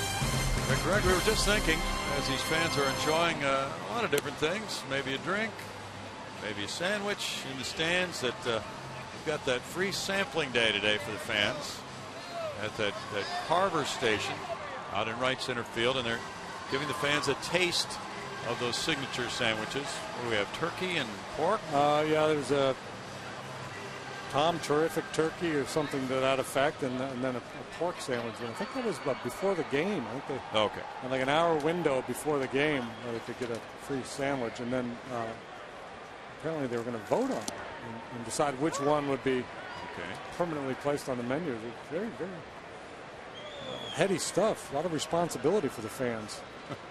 Sam LeCure is warming up for the Reds. Curveball is foul to Paul Janisch. No balls, 2 strikes.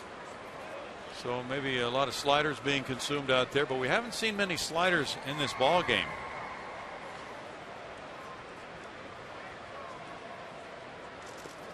Well, Wandy's more of a curveball guy, and Volquez throws a lot of changeups to complement his fastball. Janisch went to Cy Creek High School in Houston. He drills that line drive, but it'll go foul. Bangs it off the big wall up there. It's still 1-2 to Paul Janisch. Janisch had 200 at bats last year for the Reds.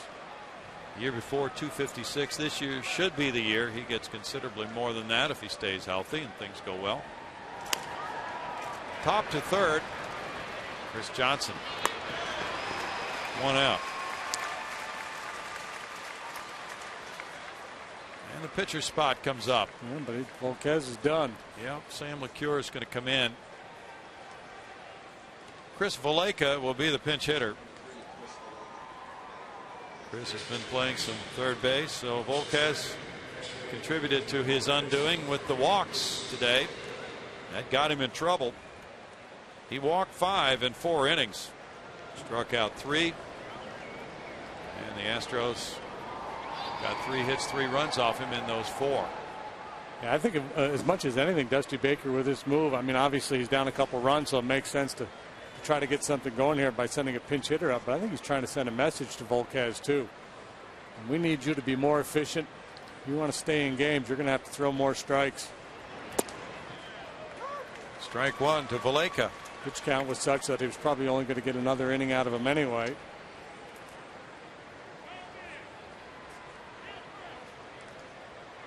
Valaika went 2 for 4 Monday night. A little jam shot over the mound. Barmas can't get there. Wandy tries to throw from his knees, and it's a hit for the pinch hitter Valaika. That may be the weakest hit in the history of the game. It's got to be close. One of them. Look at him. He gets the same note in the box score as Ramon Hernandez, who hit that rocket off the wall. Single. Might as well let it go, Wandy. You're not going to make a play going towards the outfield. Now's the time when you say there is no justice, and that's correct because Richard isn't here today, is he? I don't know. Haven't seen him. That's hit number 5. And now it's Drew Stubbs. Stubbs is 1 for 2. Mark Berman is here, though.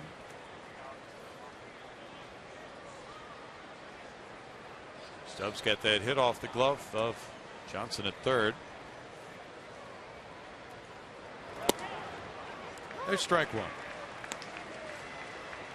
Now, a lot of the media outlets are buzzing around the Astros the last few days, trying to get the very latest on the future of the ball club.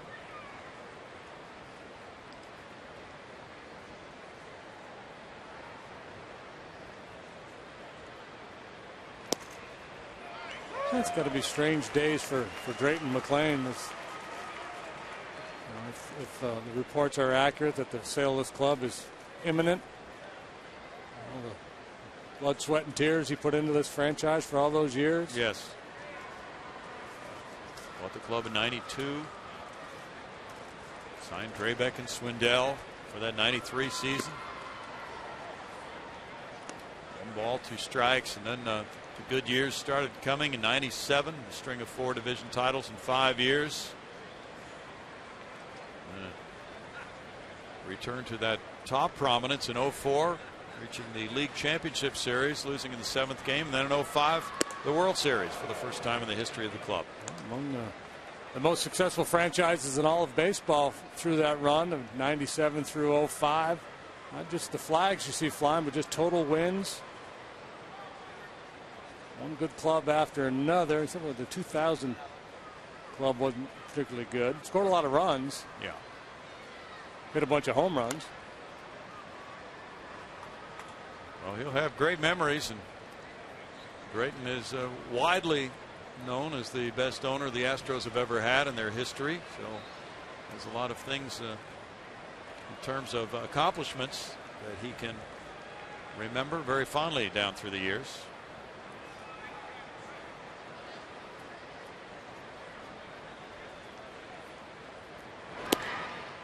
That's ball 3, and it's 3 balls, 2 strikes with a runner at first and 1 out.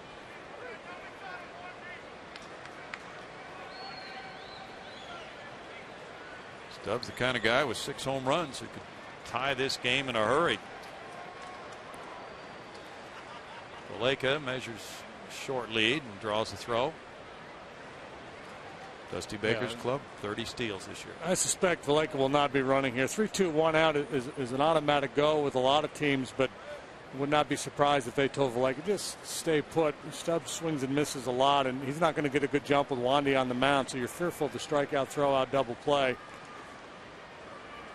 more than you would be of the ground ball double play.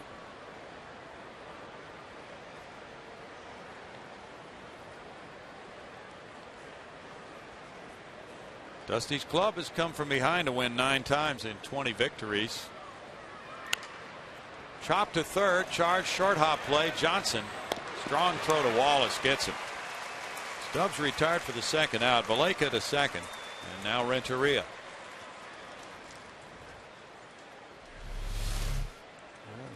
Short hop, and then CJ able to get the handle quickly enough to unload to get Stubbs, who was flying down that line. That was close at first. Boy, was that close. Stubbs does run extremely well. Renteria has flied to left and fouled to first. He's been a good hitter in these situations in the past. His fly ball heads for right. Hunter Pence waiting. In the 5th, it's no runs, 1 hit. 1 man left. 3-1 Houston.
he got an easy win. The Astros tied a team record, scoring 19 runs in a 19-8 win over the Pirates. Didn't take much managing in that game. Well, Ted Turner didn't think it take much to be a manager either, because in 1977, he said, I'll stop this 16-game losing streak, put himself in uniform, and it became a 17-game losing streak. Shortly after that, Commissioner Bowie Kuhn says, no more of that, Ted. He did save a lot of bison, though. Yes. And Willie Mays traded to the Mets for Charlie Williams and cash in 72. Some of the things that happened on this date, May 11th. How do you tell Willie Mays he's been traded? You tell him. No, you tell him. Sam LeCure is in the game in relief of Edinson Volquez. Gets a foul ball from Hunter Pence for strike one. LeCure has been in a couple of games against the Astros. He's 0-1 with a 3.91 ERA. A couple of holds in 8 games. He started a game in Cincinnati against Brett Myers on April 7th and had pretty good numbers. 2 runs in 5 innings. You know how Casey Stengel told Bob Cerv he had been traded? No. He sat down next to him in the dugout. Didn't say anything for a while, and then he said, nobody knows this yet, but one of us has been traded to Kansas City. 1 ball, 2 strikes. It's between me and you. Sam LeCure is kind of the anti-Edinson Volquez. He does not have plus stuff, but knows how to pitch. Has pretty good command. A fly ball by Hunter sends Drew Stubbs back into center field, and he makes a good retreating play. Very smooth for out number 1. LeCure made 4 starts. He's made 4 relief appearances prior to this one.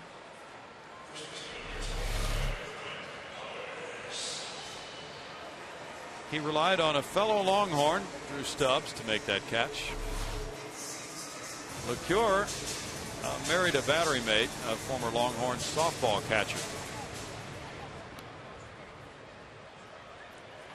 You always have somebody to catch you in the wintertime. Fred Wallace hits a 2-hopper. Joey Votto's there. 2 outs. After Volquez walked 5 and gave up 3 hits, allowing 3 runs in 4 innings, LeCure is setting a pretty good pace here in this 3-1 game. And now Chris Johnson faces him. Yeah, probably nobody happier about the pitching change than the guys playing behind LeCure right now. A lot of long, painful at-bats with Volquez out there on the mound.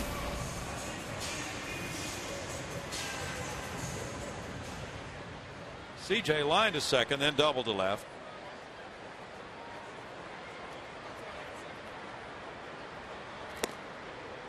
Strike for LeCure. Astros have a blood drive coming up this weekend on Saturday from 11 to 4 in the depot on the 2nd floor of Union Station. No balls, 2 strikes. Blood drive is open to everyone 17 and older, weighing at least 110 pounds. Good location for that pitch.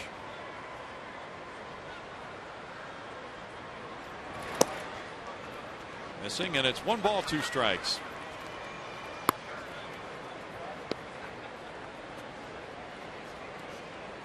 LeCure was a 4th-round pick in 05. It's 2-2. Breaking ball away, and then back-to-back fastballs off the outside corner. Hernandez had wanted to go in earlier. See if they take a shot inside now. They're going to go slider away. And he gets a strikeout on Johnson for a 1-2-3 fifth. 3-1 Astros.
In concert with contemporary Christian artist Jeremy Camp.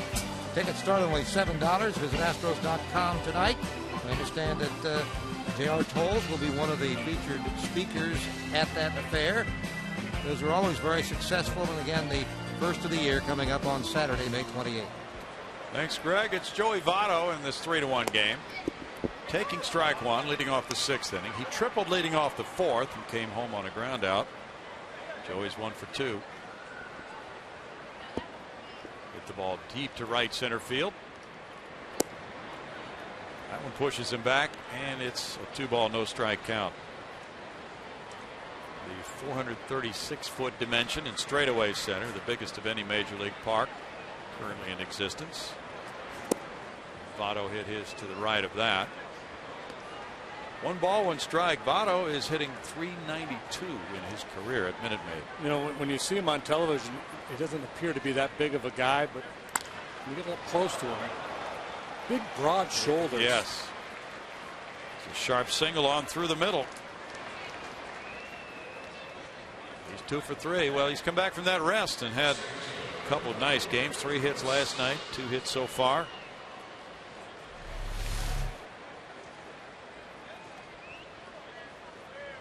The eye-hand coordination, outstanding.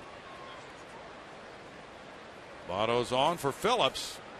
Phillips ground ball scored Votto in the 4th inning. He's 0 for 2 rather.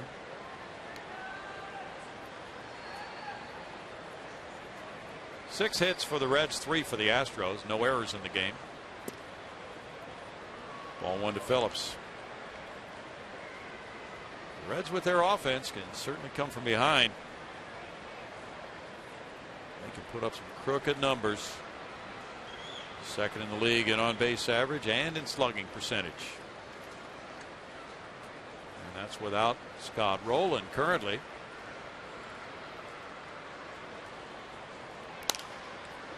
Fouled away.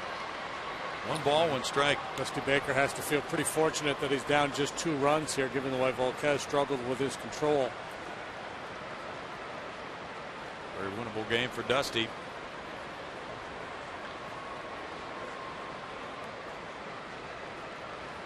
Reds have a reliever, Jose Arredondo, who's about to come back. He just finished his rehab assignment. Hard thrower they got from the Angels. And, he had surgery just over a year ago. Excellent stuff. So that may force a move on their club. 2 balls and a strike.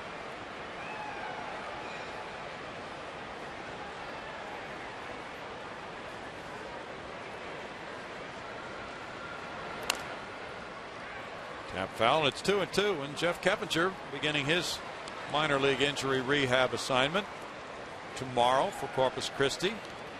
Will probably be back fairly soon for the Astros. He's been playing games in Florida for maybe a couple weeks now. He's going to play second base one day, DH the next. He's off today, and then play second, then DH, and then move on up to AAA, where he'll be playing, well, every day for a while until they deem him to be ready to return. There's a good grab. Just want to stay with it. Oh, yeah. And quit on it. Yeah, because Kep's been getting all those at-bats down there in the extended spring. He's not going to need a lot on a rehab. I wouldn't think so. He had surgery on his foot during the offseason. That'll add to the Astros' infield depth.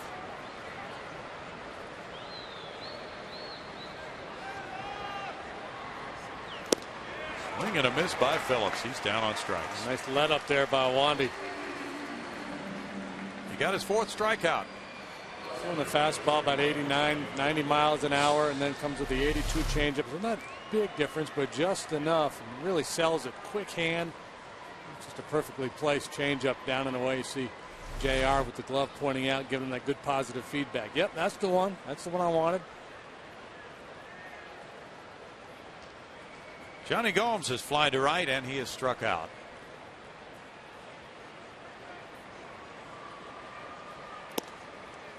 Gomes won't Bite on that, and it's ball one outside. Gomes has a couple of career homers off Wandy. Wandy shooting for win number 3 of the season, trying to square his record.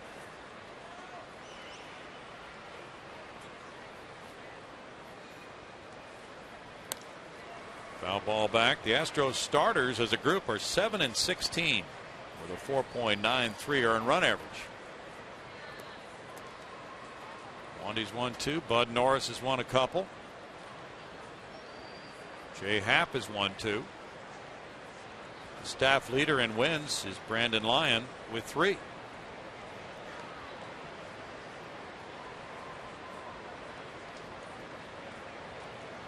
Never a good thing when your closer leads the club in wins. No. He's hurt right now. Yeah, that helps explain his struggles. Obviously, Brandon having a rough go of it, but now we know why. Apparently his shoulder was only about half the normal strength. So he's doing strengthening work, waiting for the inflammation to go down. 2 balls, 2 strikes to Gomes. Or as Ty Gainey would say, the information. Ty Gainey. Can't play for a couple days. I got a little information in my shoulder. Kool-Aid. He could hit for some power to the opposite field. Fly ball to center. Michael Bourne in, laying out for it, and it's behind him. And now he gets it back in. Votto to second base on the single by Gomes. Good effort by Bourne, but it's first and second, 1 out now. Boy, so many times the game comes down to a what if, and now the Reds with a little bit of a threat going as Michael comes up just a little bit shy on that sinking line drive. Just tipped off the end of his glove. Fortunately, it stayed right there. No further advance. That could have been big trouble otherwise. Got a little leather on it and able to take the steam out of it. It settled right there. Votto had to kind of shut it down between first and second so he could scramble back to first in case Michael caught it. So he wasn't going to go anywhere. Ramon Hernandez has swung the bat well today. 2 for 2. Infield hit up the middle wasn't hit all that well, but that line drive single deep to left was. Strike to Hernandez.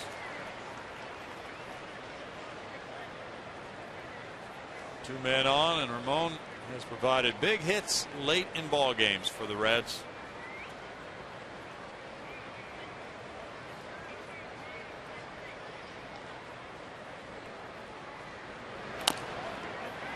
Slowly hit, and J.R. Tolles is out. Has plenty of time, and he got him for out number 2. The runners advancing. Votto to third. Gomes to second.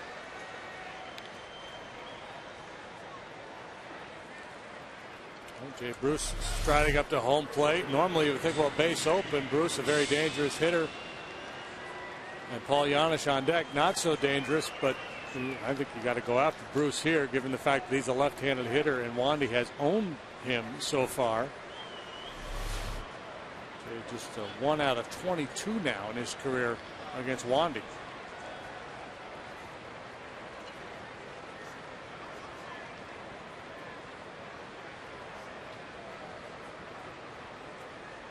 '89 pitches for Wandy. Brett Myers helped the bullpen last night by staying in for 6 innings. Wallace tosses to Rodriguez. In the 6th, it's no runs, 2 hits, 2 men stranded, 3-1 Astros.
hits, 7-3 over Houston. The Astros capitalized on some control issues from Edinson Volquez.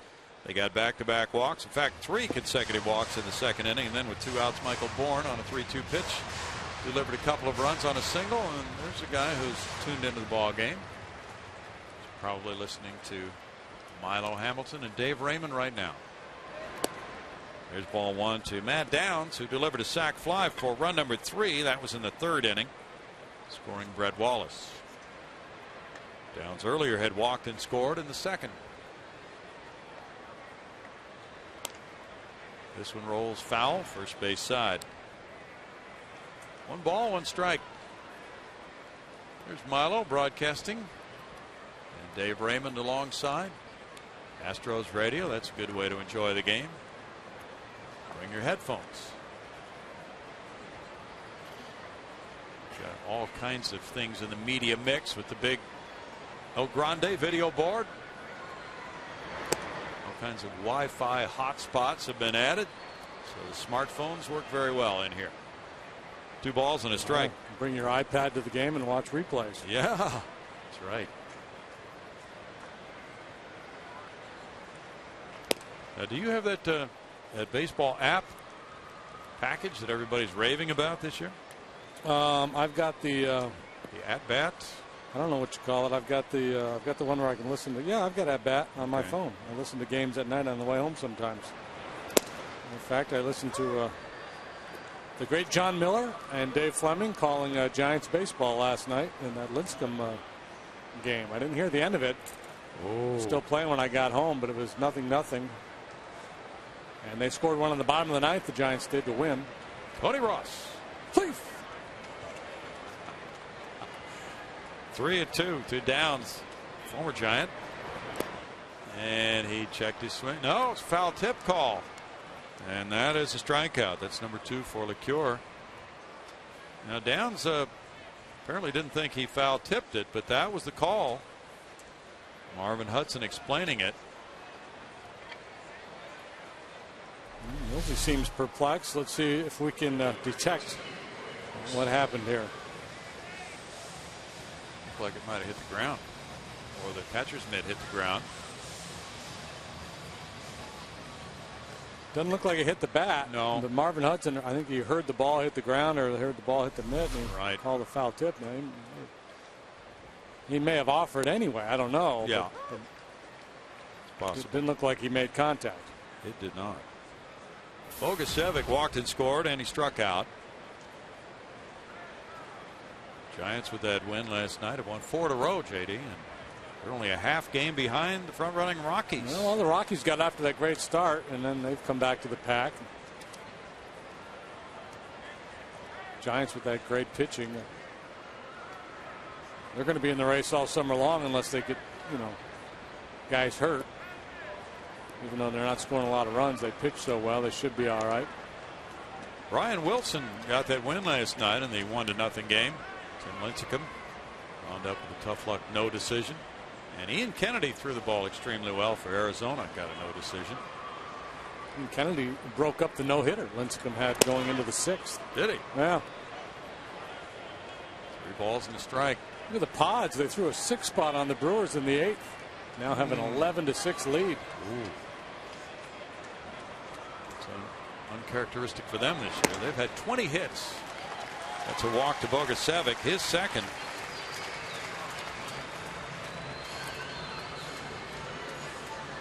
Well, take the Astros with you wherever you go. Subscribe to MLB.tv to see every Astros game live or on demand on your computer and or your favorite devices. Astros.com to order. These guys are working on some apps. MLB.tv, there's at bat, MLB.com. Ball 1 to Clint Barmas. He's walked in line to left. Ryan Ludwig hit his 5th home run in that San Diego rally.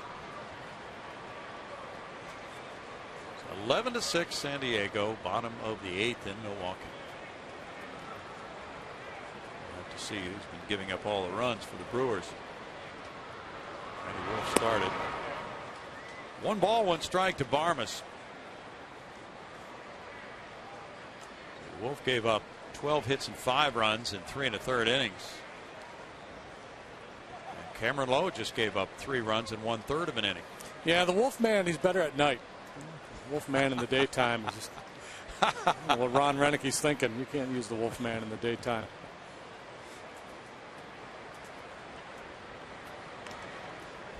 And you get that whole issue with bats at night. One ball and one strike. Dave Clark with the signs for Barmas. Bogusevic runs well. He's capable of getting a bag. This might be a time where you want to play a little hit and run. He does run well. He had a good percentage in steals. 8 for 8 this year, in fact, at AAA. Very good percentage last year as well.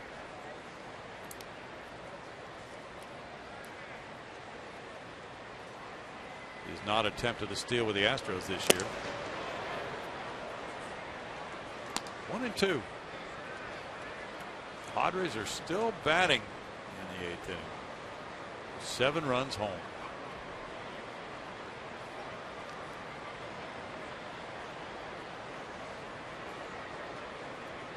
So the yellow numbers, they'll get a 7 up there soon as they get the information. Yellow number indicates the inning is still in progress. That's been fun to watch during pennant races coming down to the final few days of the season over the years here. Yeah, I haven't been able to do any scoreboard watching the last couple of years. No. Back in 04 and 05, those final few days of the season, this place was really jumping as fans received that information from that hand-operated scoreboard, including the Steve Finley Grand Slam, meaningful one near the end of the year. One of those years.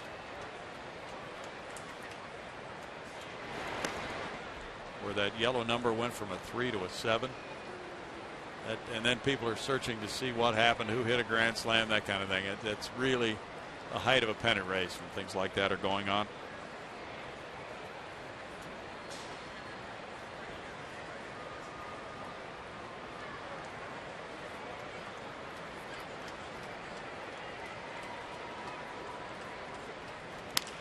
Fly ball left field. Barmas with Gomes coming over toward the corner. He gets there on the run and snags it. 2 outs. Yeah, that's the beauty of that at-bat app. Or if you have XM and you can listen to out-of-town games, you can be watching one game, listening to another. Because that's just who we are as a people now. We can't just focus on one thing. No. Good play there by Gomes. Very little room at foul ground. Now Wandy Rodriguez is 0 for 2. Yeah, Wandy in the second inning came up to bat after 3 consecutive walks by Volquez and swung at the first pitch and popped up. Probably not the wisest decision he's made today. But that's all right as long as he keeps pitching well, it won't matter. Snap throw to first is high. After strike 1. Ramon Hernandez jumped up out of that crouch.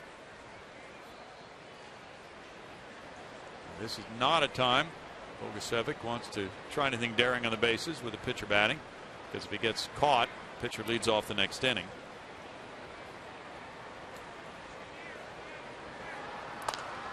That rolls out to Brandon Phillips left. No runs, no hits, and a man stranded through 6. It's 3-1 Astros.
losing streak. Things have gone well, but that 3-1 lead a little bit shaky because the Reds have such a good offense. They're going to be pinch hitting for the pitcher, Sam LeCure, here with Chris Heisey, who's due up second in the bottom of the inning. Logan Ondrusek is warming up in the bullpen, and the Astros have not been able to add on after getting 2 in the second and 1 in the third. No, they've leaned heavily on Wandy Rodriguez's left arm this afternoon. He has been up to the challenge with 6 innings of 1-run baseball. He's thrown 90 pitches as he begins to work here in the 7th. We talk about the Reds having that potent offense, and the Astros have had plenty of problems with their bullpen too. So it'd be nice to see, for Wandy to extend things. He's due to lead off. No, he didn't. He made the last out. So if he's efficient here, he knows he might leave him in the game for the 8th too. But first things first, he's got to get through the 7th. He's at 90 pitches. 54 have been strikes. Paul Janisch has bounced out twice. There's strike 1 to Paul. Heisey on deck. 7 hits for the Reds. They have stranded 6, as have the Astros. The curveball gets an 0-2 count here for Wandy. San Diego now has scored 8 times in the 8th inning at Milwaukee to lead 13-6. Still batting.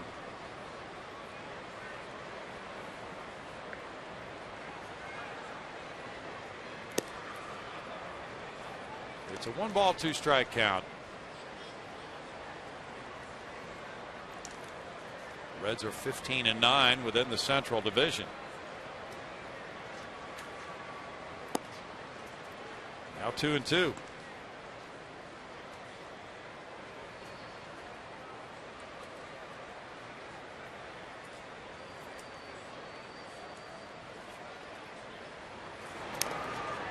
Curve is fouled and off the hand of J.R. Tolles. He might have pulled that hand out from behind his leg where it was protected. I don't know. He had it on. He was resting it on his leg, and then the foul tip came up and got him. Sure did. Wow.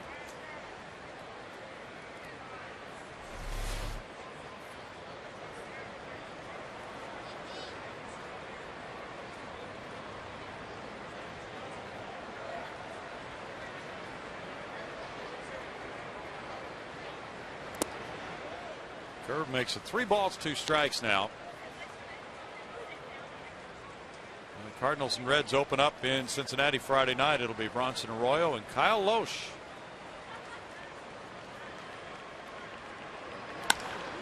Out toward right center field. Hunter Pence cuts across, lays out for it, and he held on. Tremendous play by Hunter Pence. To steal one from Paul Janisch, who hit it well.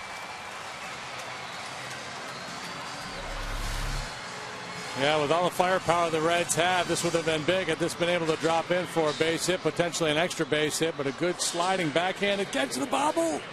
Oh, yeah, but he corralled it. Yes, he did. Was bouncing around in there. And unlike football, the ground can cause a fumble in baseball, but he got it. Cradled it with his face. Now the pinch hitter Chris Heisey, who is 5 for 12 as a pinch hitter with 4 runs batted in. So that could be an awfully big play by Hunter Pence. There's ball 1.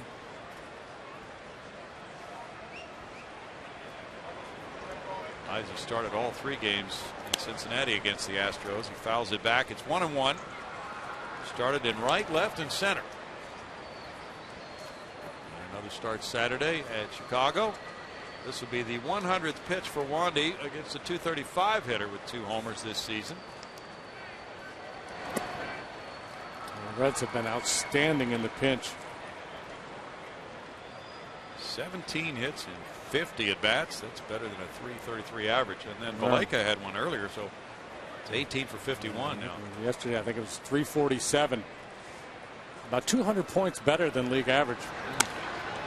That's ripped to left. It's going to go toward foul ground, and it is. It's a fair ball. Hit that one off the foul pole. Pinch homer for Heisey. And it's 3-2. How big was the play by Hunter Pence? Astros still have the lead big. If not, we're tied with that swing of the bat. Right down the line, reminiscent of Billy Hatcher. We showed that clip the other night of Hatcher's home run in the playoffs in '86 against the Mets. Why is he doing his best Billy Hatcher imitation here? Instead of off the netting, he bangs it off the eat more foul pole. No chicken, folks. That's only when an Astro does it. Third pinch homer by a Red this season. The last one was also against the Astros by Fred Lewis. Wandy's leaning one way, Heisey leaning the other. Now 3-2 ball game. So 2 pinch homers for the Reds against the Astros. Lewis connecting off Red Myers. I thought for sure Heisey would start this ball game today, but again, I think Dusty started Jay Bruce because of the hometown angle. Drew Stubbs is 1 for 3 behind in the count. It's 1-2. That's the 6th long ball surrendered by Wandy Rodriguez. Pitched 51 innings. That's not bad.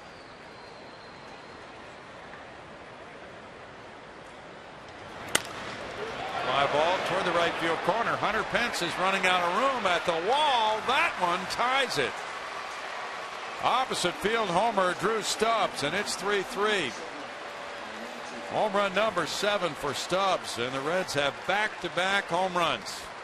Yeah, well, that's that firepower we were talking about, and oftentimes make the point that a solo home run doesn't hurt you, but when they come in bunches, they sure do. And back-to-back jacks for the Reds, and we've got a tie ball game.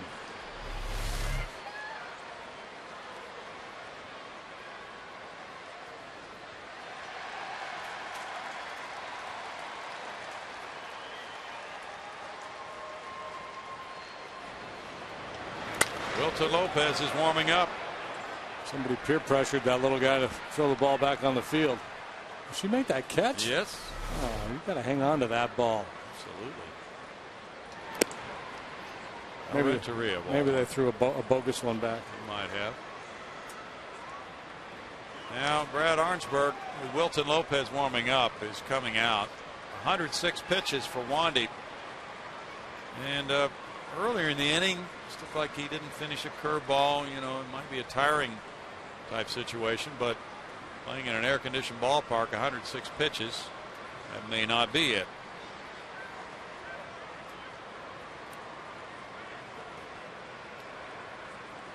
They're still buzzing over that ball they got out there in right field.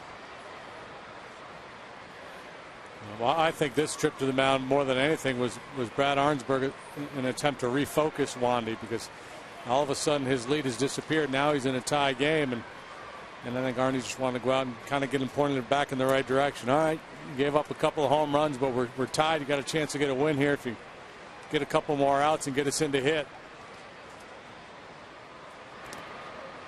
And if he comes out of the game, he can't get a win. Yeah, and that was just a mix-up there. Some confusion on the pitch, and that cost him because that ball was right down the middle, but because he didn't catch it, they didn't get the call. 2-0.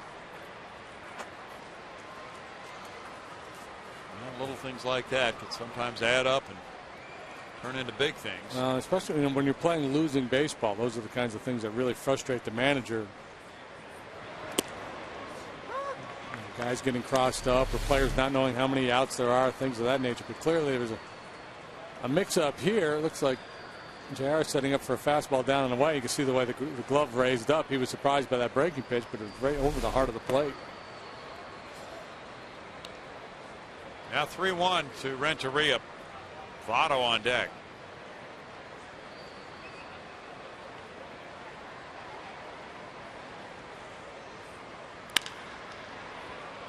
Johnson diving, gets up, fires to first. Wallace cannot keep his foot on the base. He dives to save the throw from getting away. And Renteria's aboard. Good diving play by Johnson, but then the throw was offline. Yeah, it looked like he was in pretty good shape because as sharply as the ball was hit, he had plenty of time to get Renteria. And just makes an errant throw. Probably, well, it should be an E5. You know, good glove work. You almost have to treat it like two separate plays. Nice play with the glove, but had plenty of time and made an errant throw. 6th error for Johnson this year. First one in a while. Yeah. He had most of those early in the season. Votto has a 1-0 pitch coming. He has a triple and a single today. Fly ball left. Bogusevic in. 2 outs. And now Phillips. Wilton Lopez is ready.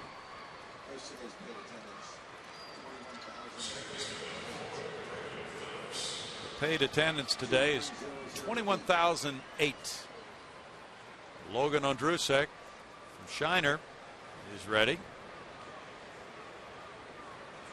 Brad Mills was talking about Wilton Lopez. He was asked about him before the game today and said, well, we just think he needs to pitch more because he's a guy who excels when he does that. So Wandy stays in and Phillips is 0 for 3.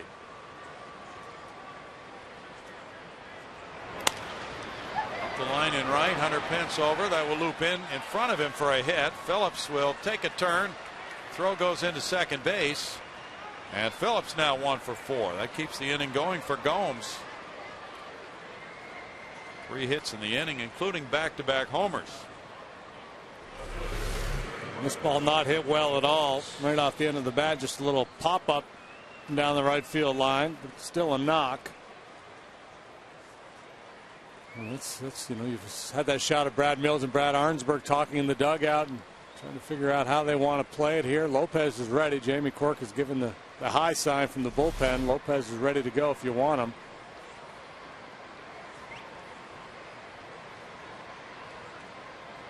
Just looking back on the pinch homer by Heisey, that's actually the 3rd pinch homer the Reds have hit against the Astros this year. Scott Rowland hit one against Brett Myers, and Fred Lewis hit one against Brett Myers. All 3 of the Reds' pinch long balls have come against Houston. Now 1st and 3rd, and Gomes singled last time up. Bouncer up the middle, diving, downs. He flips and makes the play to Clint Varmus to win the top of the 7th inning. The Reds get a tie with back-to-back homers. 2 runs, 3 hits, 1 error, 2 men left. This play by Downs keeps it tied.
Seventh inning stretch. Meanwhile, Dusty Baker has been working working to get the team on the field that he wants in this tie ball game. Chris Heisey, after hitting the pinch homer, stays in to play left field.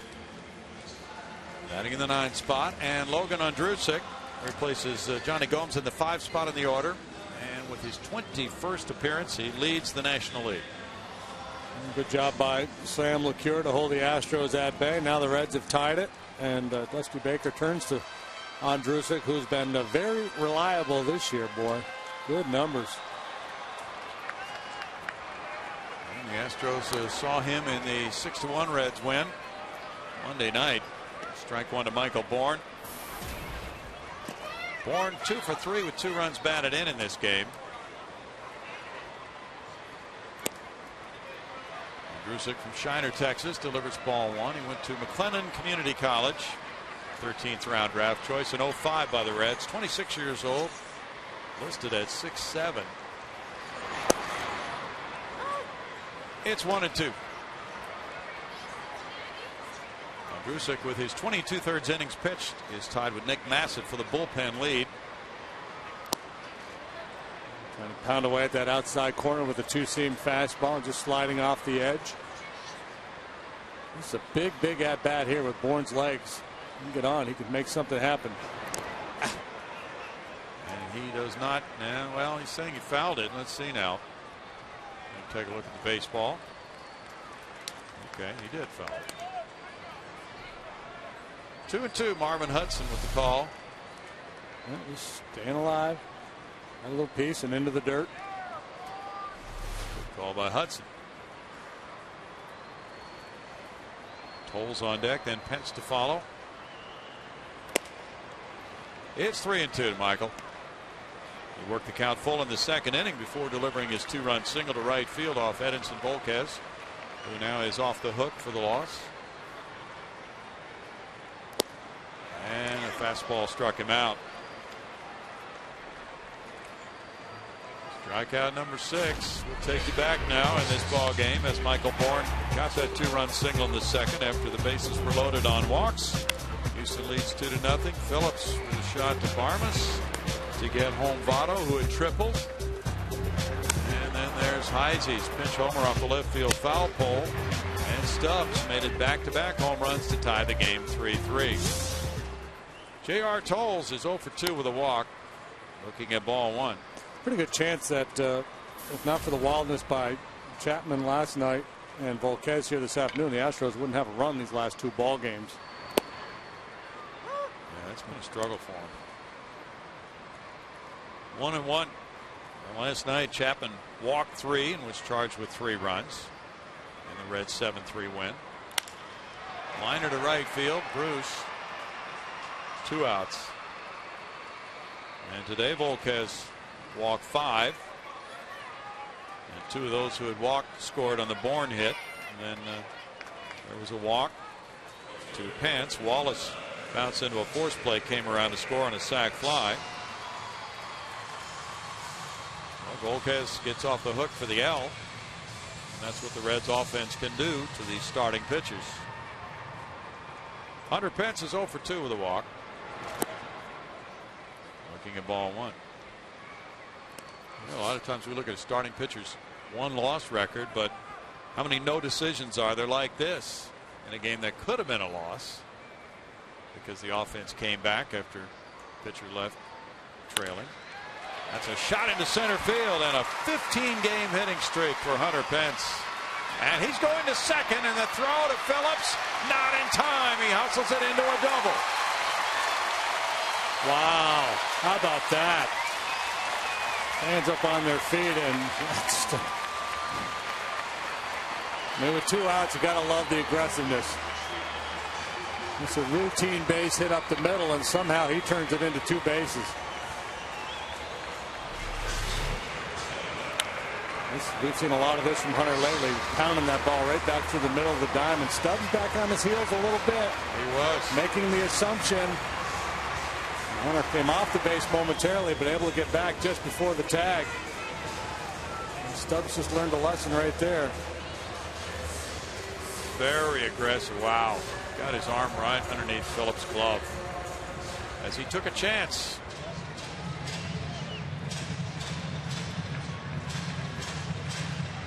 Longest active hitting streak in the National League. Stretched it to a double. And that's when you're up there with 2 outs and nobody on, you're thinking extra bases.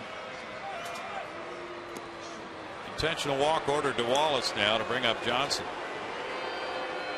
Stubbs bobbled the ball a little bit, then he was flat-footed, and Hunter took advantage of that opportunity.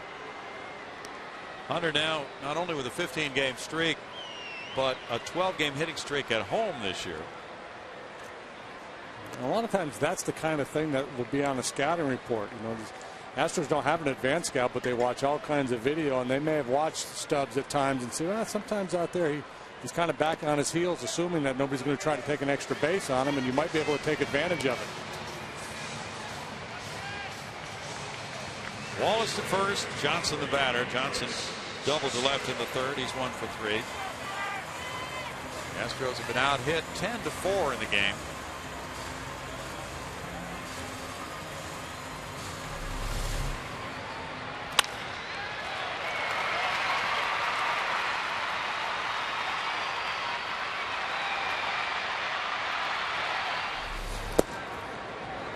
Ball 1 to Chris Johnson. You saw Hunter looking out, the Stubbs play, and then deciding to take the risk. Go hard, take an aggressive turn, give yourself a chance.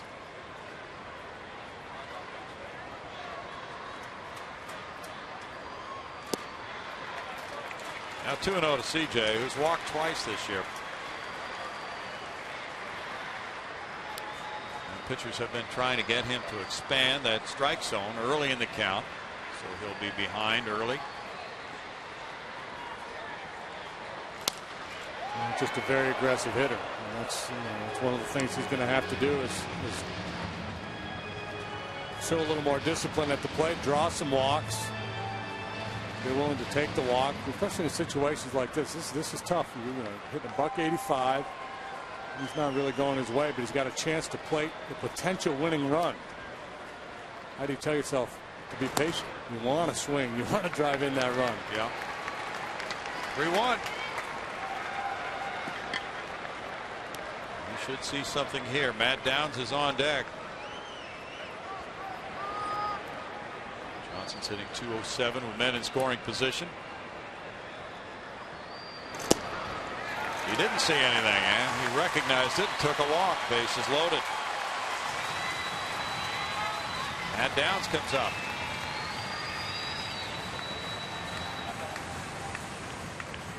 Brian Price out to the mound.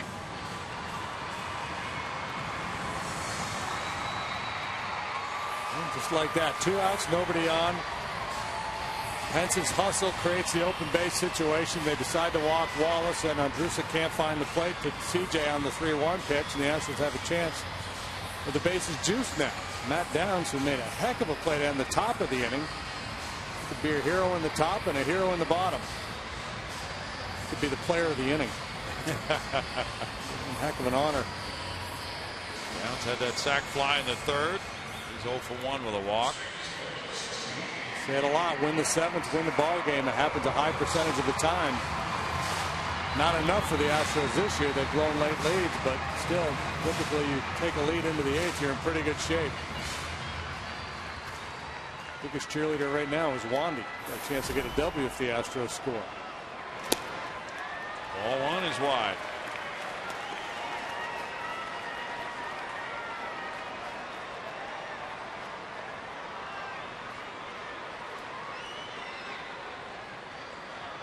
Now Downs making his 44th career major league start with a chance to give the Astros the edge. Ooh. Moves back, and it's 2-0. Yeah, and you can see the frustration. He's upset with himself for moving back. Instincts kicked in. He got out of the way of the pitch. He said, why didn't I stand in there and take that one? Hard to do that because you see the spot of his hand. It's coming right at your coconut. Yeah. But watch the reaction. He didn't stay with it, but he was clearly frustrated with himself. Downs had the big game-winning 9th inning double in Cincinnati on the 7th of April. A shot to center field. Stubbs is backing. And in the 7th, it's no runs, 1 hit, 3 men left after 7. It's tied 3-3.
Pence feature brought to you by the Home Depot. Hunter Pence ranging over to right center field, and then it was a bobbling catch. The ball popped out of his glove, off his left cheekbone, and back into the glove again. That's using your head. Paul Giannis hit the ball, and he was victimized by that excellent play by Pence. Now it's Wilton Lopez, 0-1 with a 4.5 ERA. Scoreless baseball in his 4 appearances since coming off the disabled list. And working today in back-to-back games. It's the first time he's done that since coming off the DL. He pitched May 4th, 6th, 8th, and 10th, so it's been every other day. And back at it here this afternoon through 27 pitches yesterday in a scoreless inning. There's strike one to Ramon Hernandez. Hernandez is 2 for 3.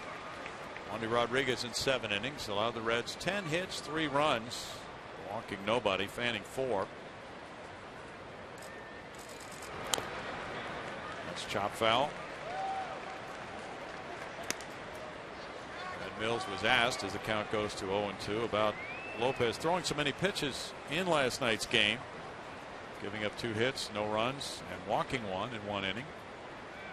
And he said, I think he just needs to pitch more. So he's right back out there a few hours later. Last year he typically did not need that many pitches to get through a usual Wilton Lopez inning. Yeah, his command has not been as sharp this year and as it was last, so it may be just a matter of time before he gets comfortable out there again. Hopefully sooner rather than later. Backhanded Johnson throwing from behind third. 1 out. Lopez threw 27 pitches last night in that 1 inning. He's issued a walk in 3 of his last 4 appearances. 4 walks this year in 8 innings. Last year he walked 5 men all year in 67 innings. But you know, it's a byproduct of being hurt earlier and then the rustiness coming back off the DL. A strong throw there. 1 out, and it's Jay Bruce. Bruce is 0 for 3. Lopez looks over at Brett Wallace's positioning. Wallace is moving about 4 steps closer to the first base line now after that. The chopper goes back to Lopez. 2 outs. Now that's Lopez there. Quick outs and a lot of balls on the ground. Paul Giannis is 0 for 3. Comebacker.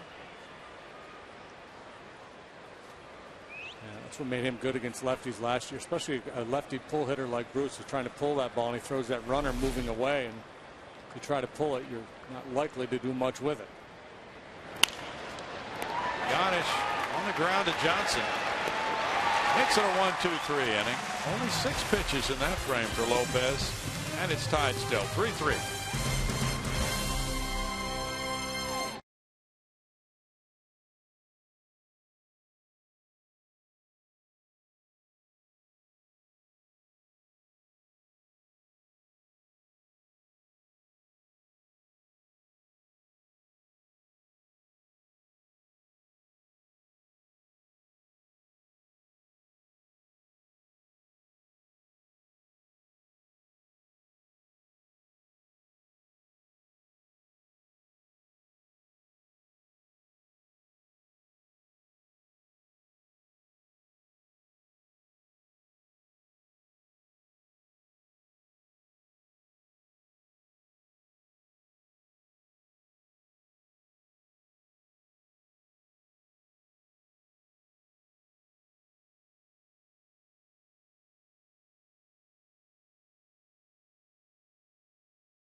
Ball from Minute Maid Park today. The Reds have a big edge in hits, 10-4. They've hit 2 homers. They were back-to-back shots by pinch hitter Chris Heisey and leadoff man Drew Stubbs in the 7th inning to tie it 3-3.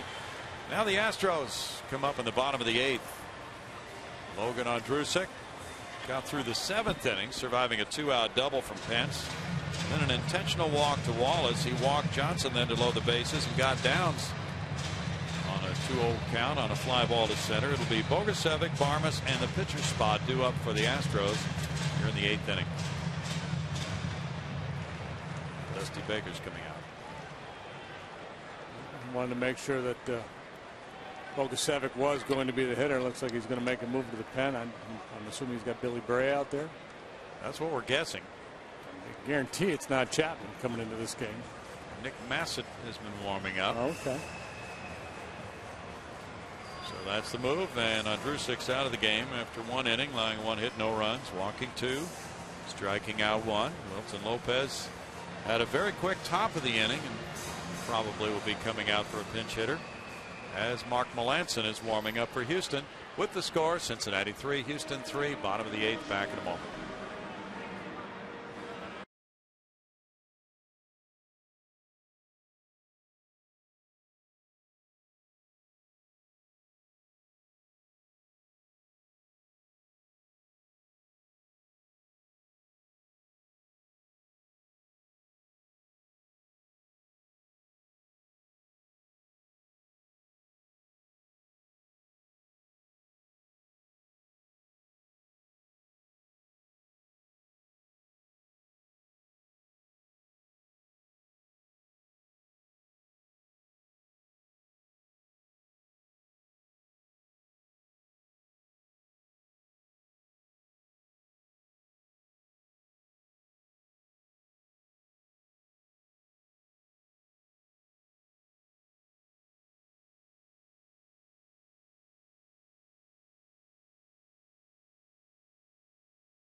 Well, as you notice those hit totals, the Reds have 10, but the most important thing is 2 of them were home runs.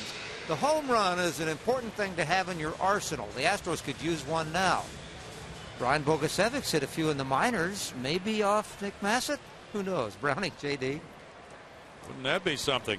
He comes up here to lead off the home 8th inning. He's 0 for 1 with a couple of walks, making his first major league start of the year. Clint Barmas on deck. Massett taking over.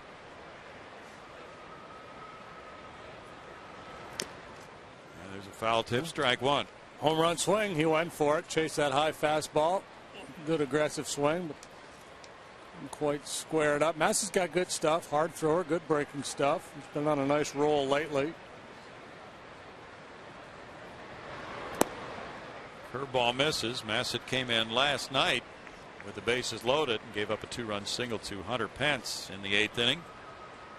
He was not charged with a run in his 1 1/3 innings of work. Gave up 2 hits. 1 and 2. With the off-speed stuff there. Massett will turn 29 in 6 more days. From St. Petersburg, Florida, went to UNLV. This is the 5th time the Astros have seen him this year. Bounce to Brandon Phillips. 1 out for Massett. The Reds bullpen has 6 wins, 6 losses, a 3.46 ERA, 6 saves, and Francisco Cordero has never had a blown save against the Astros. Massett's 0-3 with a 4.79 ERA. Votto gets a little goofy down there at first base. he almost missed touching the base that time, and it happened last night as well. Joe Inglett's in the on-deck circle with a pitcher spot due up next. Clint Barmas off the end of the bat, fouling it for strike one. Barmas twice has pulled the ball to left field for outs.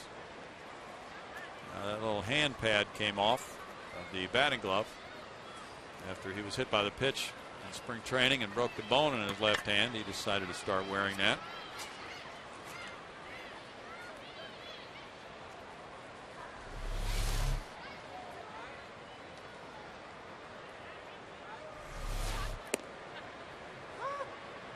Now it's 0-2.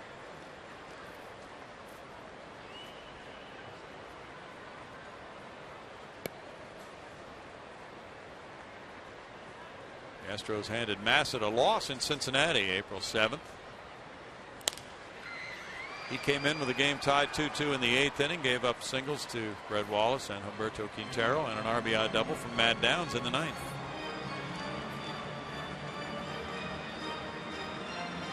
One of those guys, you get into a favorable count, you can count on a fastball, but in a situation like this, you can't look for anything but the baseball. Strikeout, and that is out number 2.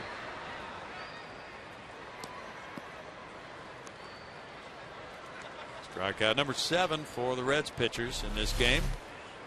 What I mean by looking for the baseball is you don't look for any given pitch. Just see the ball and then react, try to do something with it. It's a good hard breaking ball. It's a great 2-strike breaking pitch there. You want to throw one of those lazy rollers into the strike zone when you got a guy down, no balls and 2 strikes. Pinch hitter Joe Inglet comes up batting for Wilton Lopez, who in 1 inning allowed no hits, no runs. Inglet's hitting .231 with 1 RBI. Inglet delivered a pinch hit in last night's game.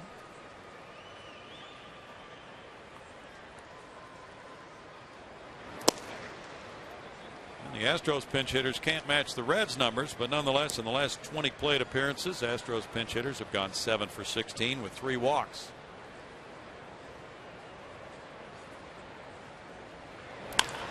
Inglet to left field. Heisey. A 1-2-3-8 sends this game tied 3-3 to the 9th.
Melanson for this 9th inning assignment, and he comes in 2-1 with 1 save and a 1.53 earned run average. Yeah, outstanding numbers for Melanson in the 20 ball games he's been in so far. He's retired the first man he's faced 16 times. When you get into these tight games like this, that's so important. Leadoff man gets aboard, that gives the opposing manager a lot of options, especially if the leadoff man has speed. 28 of his last 34 pitches have been strikes in his last 4 outings for Mark Melanson. One of those brought him his first major league save Friday night in Pittsburgh. He got a hold in Cincinnati last Wednesday, coming in with a 2-0 lead in the 7th inning and retiring the only batter he faced. Now it'll be Heisey, who came off the bench with some thunder, delivered a pinch homer in the 7th inning. Brad Mills clubbing at 3-3 tie. Chris Johnson's even with the bag at third. Chris Valleca got the pinch infield hit in the fifth, and then Heisey the pinch homer. So Reds pinch hitters have really come through once again for Dusty Baker today.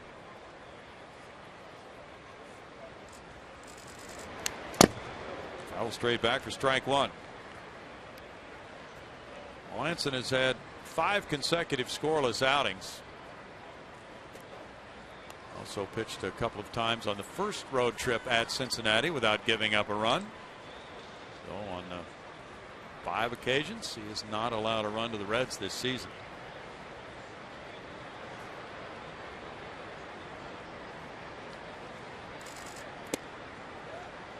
Fastball is up a little bit, and it's a 1-ball 1-strike count. Mike Leake is warming up for the Reds, as well as their closer Francisco Cordero.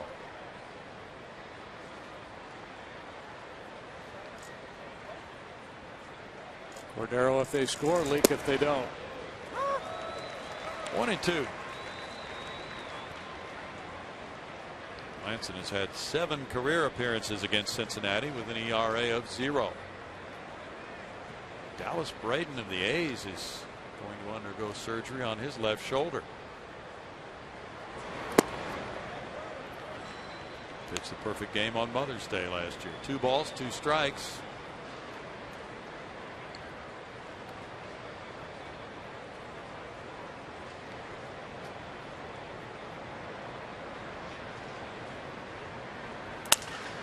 Crack bat roller. Barma's charging. Good throw on the run. Got him. He does that well. Makes that transfer while running very quickly to his bare hand. Yeah, I think if he were a quarterback in high school, he would have been more of a rollout than a pocket passer. He likes to throw on the move. He does. And it's accurate too. That is really quick. Stubbs with a single and a homer is 2 for 4. Renteria's on deck. Breaking pitch comes up and in for ball 1. Astros led 3-0 after 3.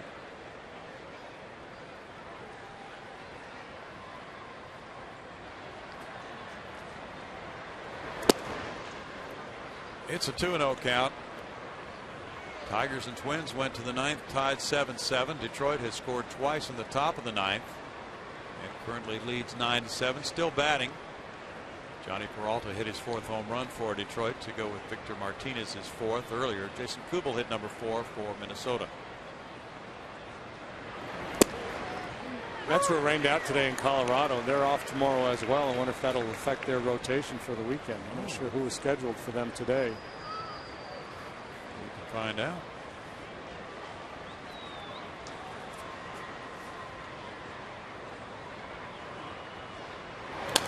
Hopefully pitched yesterday.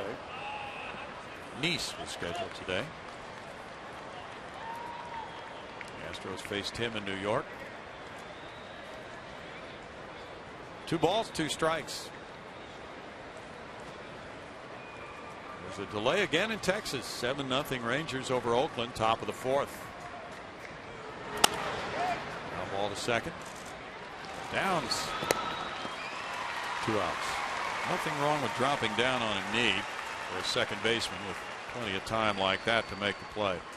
The worst thing is to have the ball go between your legs.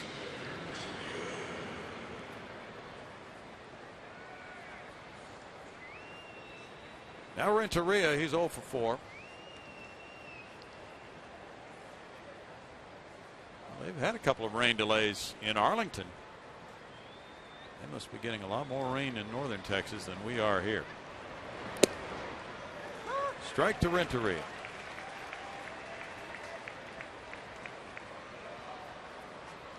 Dodgers are at Pittsburgh tonight. Kuroda and Mahalam to pitch. Phillies are in Florida again. Cliff Lee, Ricky Nolasco tonight. Renteria really pulled off that one. It's a strike. 0-2. That whole left side came flying out. He was cheating.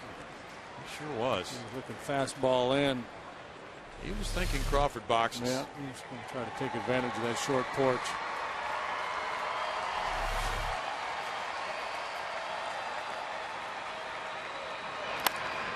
This one, a punch shot up the middle. Downs with the throw on the run.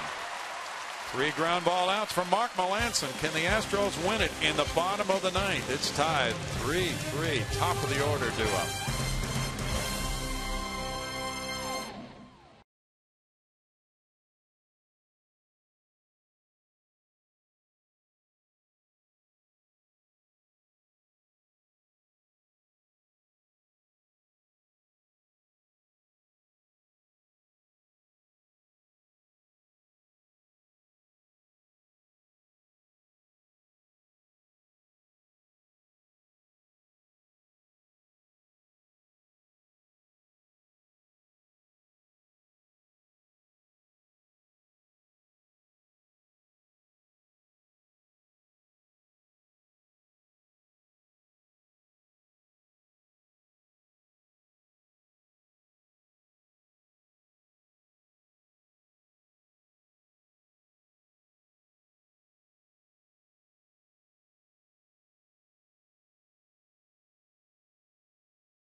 A new third baseman. Miguel Cairo is in at third base.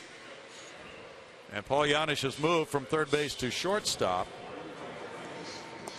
The new pitcher is Mike Leake, who has gone from the rotation to the bullpen with the injured Red starters coming back. Johnny Cueto and Homer Bailey. He's 3-1. The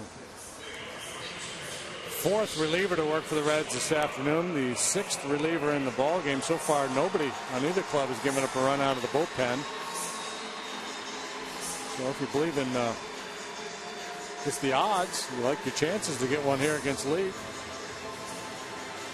Well, Leake pitched on Monday night in the 6-1 win. He closed it out with 1 hitless inning.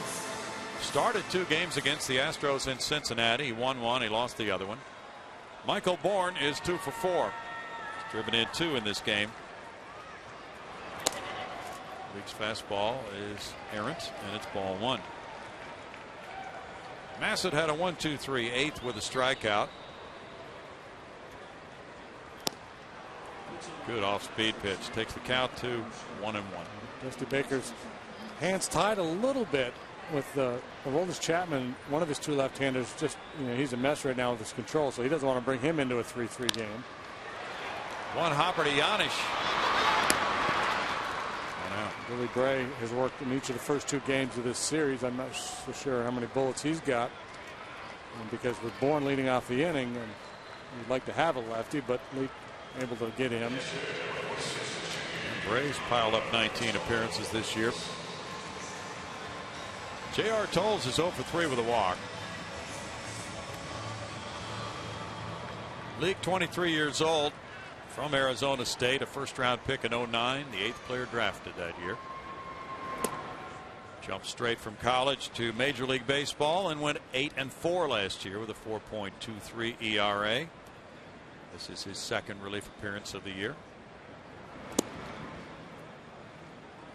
And instead of being sent to AAA when Bailey and Cueto came back, he offers relief help now. 0 career walk-off home runs for JR. For a little karma. Power of suggestion. 2-1. Hunter Pence is on deck. 4 innings of 1 hit shutout ball for the Reds relief corps. 4 1/3, including this frame. And it's 3-1.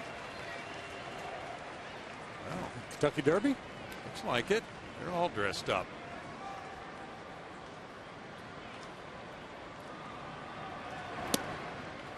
One out walk. Toles draws his second of the game. It's the 9th walk for Reds pitching today. They've been dodging some bullets. Yeah, one more and they should automatically lose. Bill Brown, Jim DeShays, Greg Lucas, happy to be with you today in a 3-3 ball game. Bottom of the 9th inning. The Astros led it 3-0 after 3. Reds tied it on back-to-back 7th inning homers. Now it's Hunter Pence. He extended his hitting streak to 15 games with a 7th inning double. He's 1 for 3 with a walk. He's 4 for 14 with a homer against Leake. He's been doing a great job hitting the ball hard through the middle of the diamond, showing good off-field power. Good Red Boy.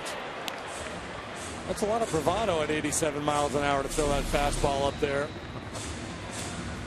Man. It would be wise to be a little more judicious. 2 walk-off homers, the last one in 08 against Milwaukee. Well, a double might work. J.R. Toles runs pretty well. It's 1-1. Brett Wallace is on deck. Outfielder's extremely deep to try to prevent that from happening.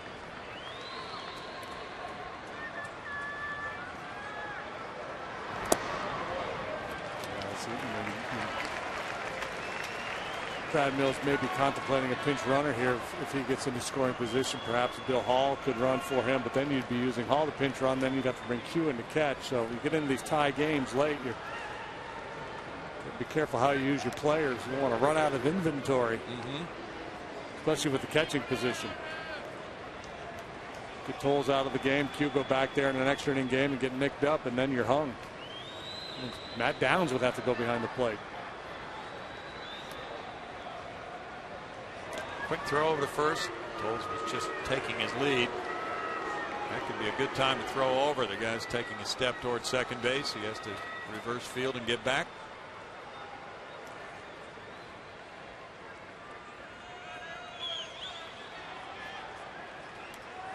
Double play depth up the middle with 1 out. Hunter looks at it, and it's 3-1 now. Pitch on the plate, but just a little bit down, and now Hunter hitting in a very favorable situation.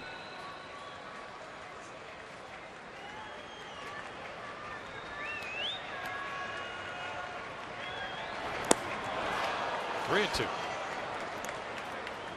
Convinced himself he was going to get a heater there, and Leake was not about to give in. Now will Toles be running on the pitch?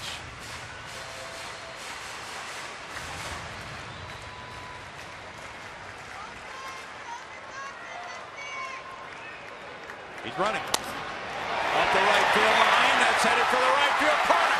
J.R. Toles is headed for third base. Dave Clark is sending him home, and he will score the winning run.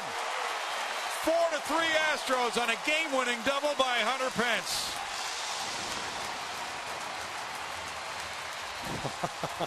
and the scrum is on in the middle of the infield as the Astros enjoy a bottom of the 9th W, and who better to drive it in than Hunter Pence.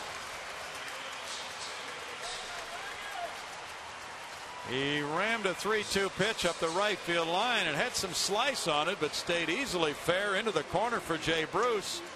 And the Astros get a walk-off win to prevent a sweep by the Reds. Yeah, the fear was that it was going to bounce out of play and go for a ground rule double, and that would have held JR at third base. But one big hop, stays in the yard, and JR, who was moving with the pitch, came around to score easily. And the Astros pull it out after losing their 3-0 lead. They get good relief work from Lopez and Melanson in the 8th and 9th innings, and then they rally. It's been a tough stretch. They've snapped the 4-game losing streak. We go to Greg Lucas. Thanks a lot, Hunter Pence. Obviously and expectedly out of breath, but what a thrilling way to end the game. This was a great comeback win for you guys. Yeah, definitely. I mean, you know, we had to find a way to get one of these games. Going into the off day, Wandy pitched outstanding for us. And, you know, it feels good to find a way to get this win. We needed it. Oh, yeah, because those 2 home runs they got kind of deflated the fans a little bit because it was tied, but that's all you let them have. Well, you know, like I said, Wandy was pitching, you know, lights out, and that's going to happen. You know, sometimes they're going to run into some balls, and we got to find a way to score some runs for him. And unfortunately, we weren't able to get him the win, but we got the win for the team, and going to this off day and continue to fight. I'll let you get a little breath because I want to ask you a little bit about your other pitchers, because you got Lopez, looks like he's coming back into shape. He pitched very strong, and Melanson in the 9th inning. Those guys were 6 up and 6 down right when you needed it. Exactly. You know, it's good to have Lope healthy. Melanson's just been solid as a rock. And really, you know, the infield, the defense was outstanding. Downs with that unbelievable dive and play up the middle. You know, just grit. Barnes, I mean, he's outstanding, really impacts the game, changes the game for us. So, you know, we just got to continue to grind, continue to play defense, and, you know, see the light at the end of the tunnel. You scored a catcher all the way from first base. Well, he was stealing. He was stealing, and I'm glad he made it. Well, I'm going to let you go now. I know radio wants to talk to you. You'll give you a few minutes to rest and get your breath. But a thrilling moment, and thanks for stopping by. Thanks a lot, Greg. I appreciate it. Hunter Pence has been with us. We'll take a break, and when we return, Brownie and JD will recap this exciting Astro victory.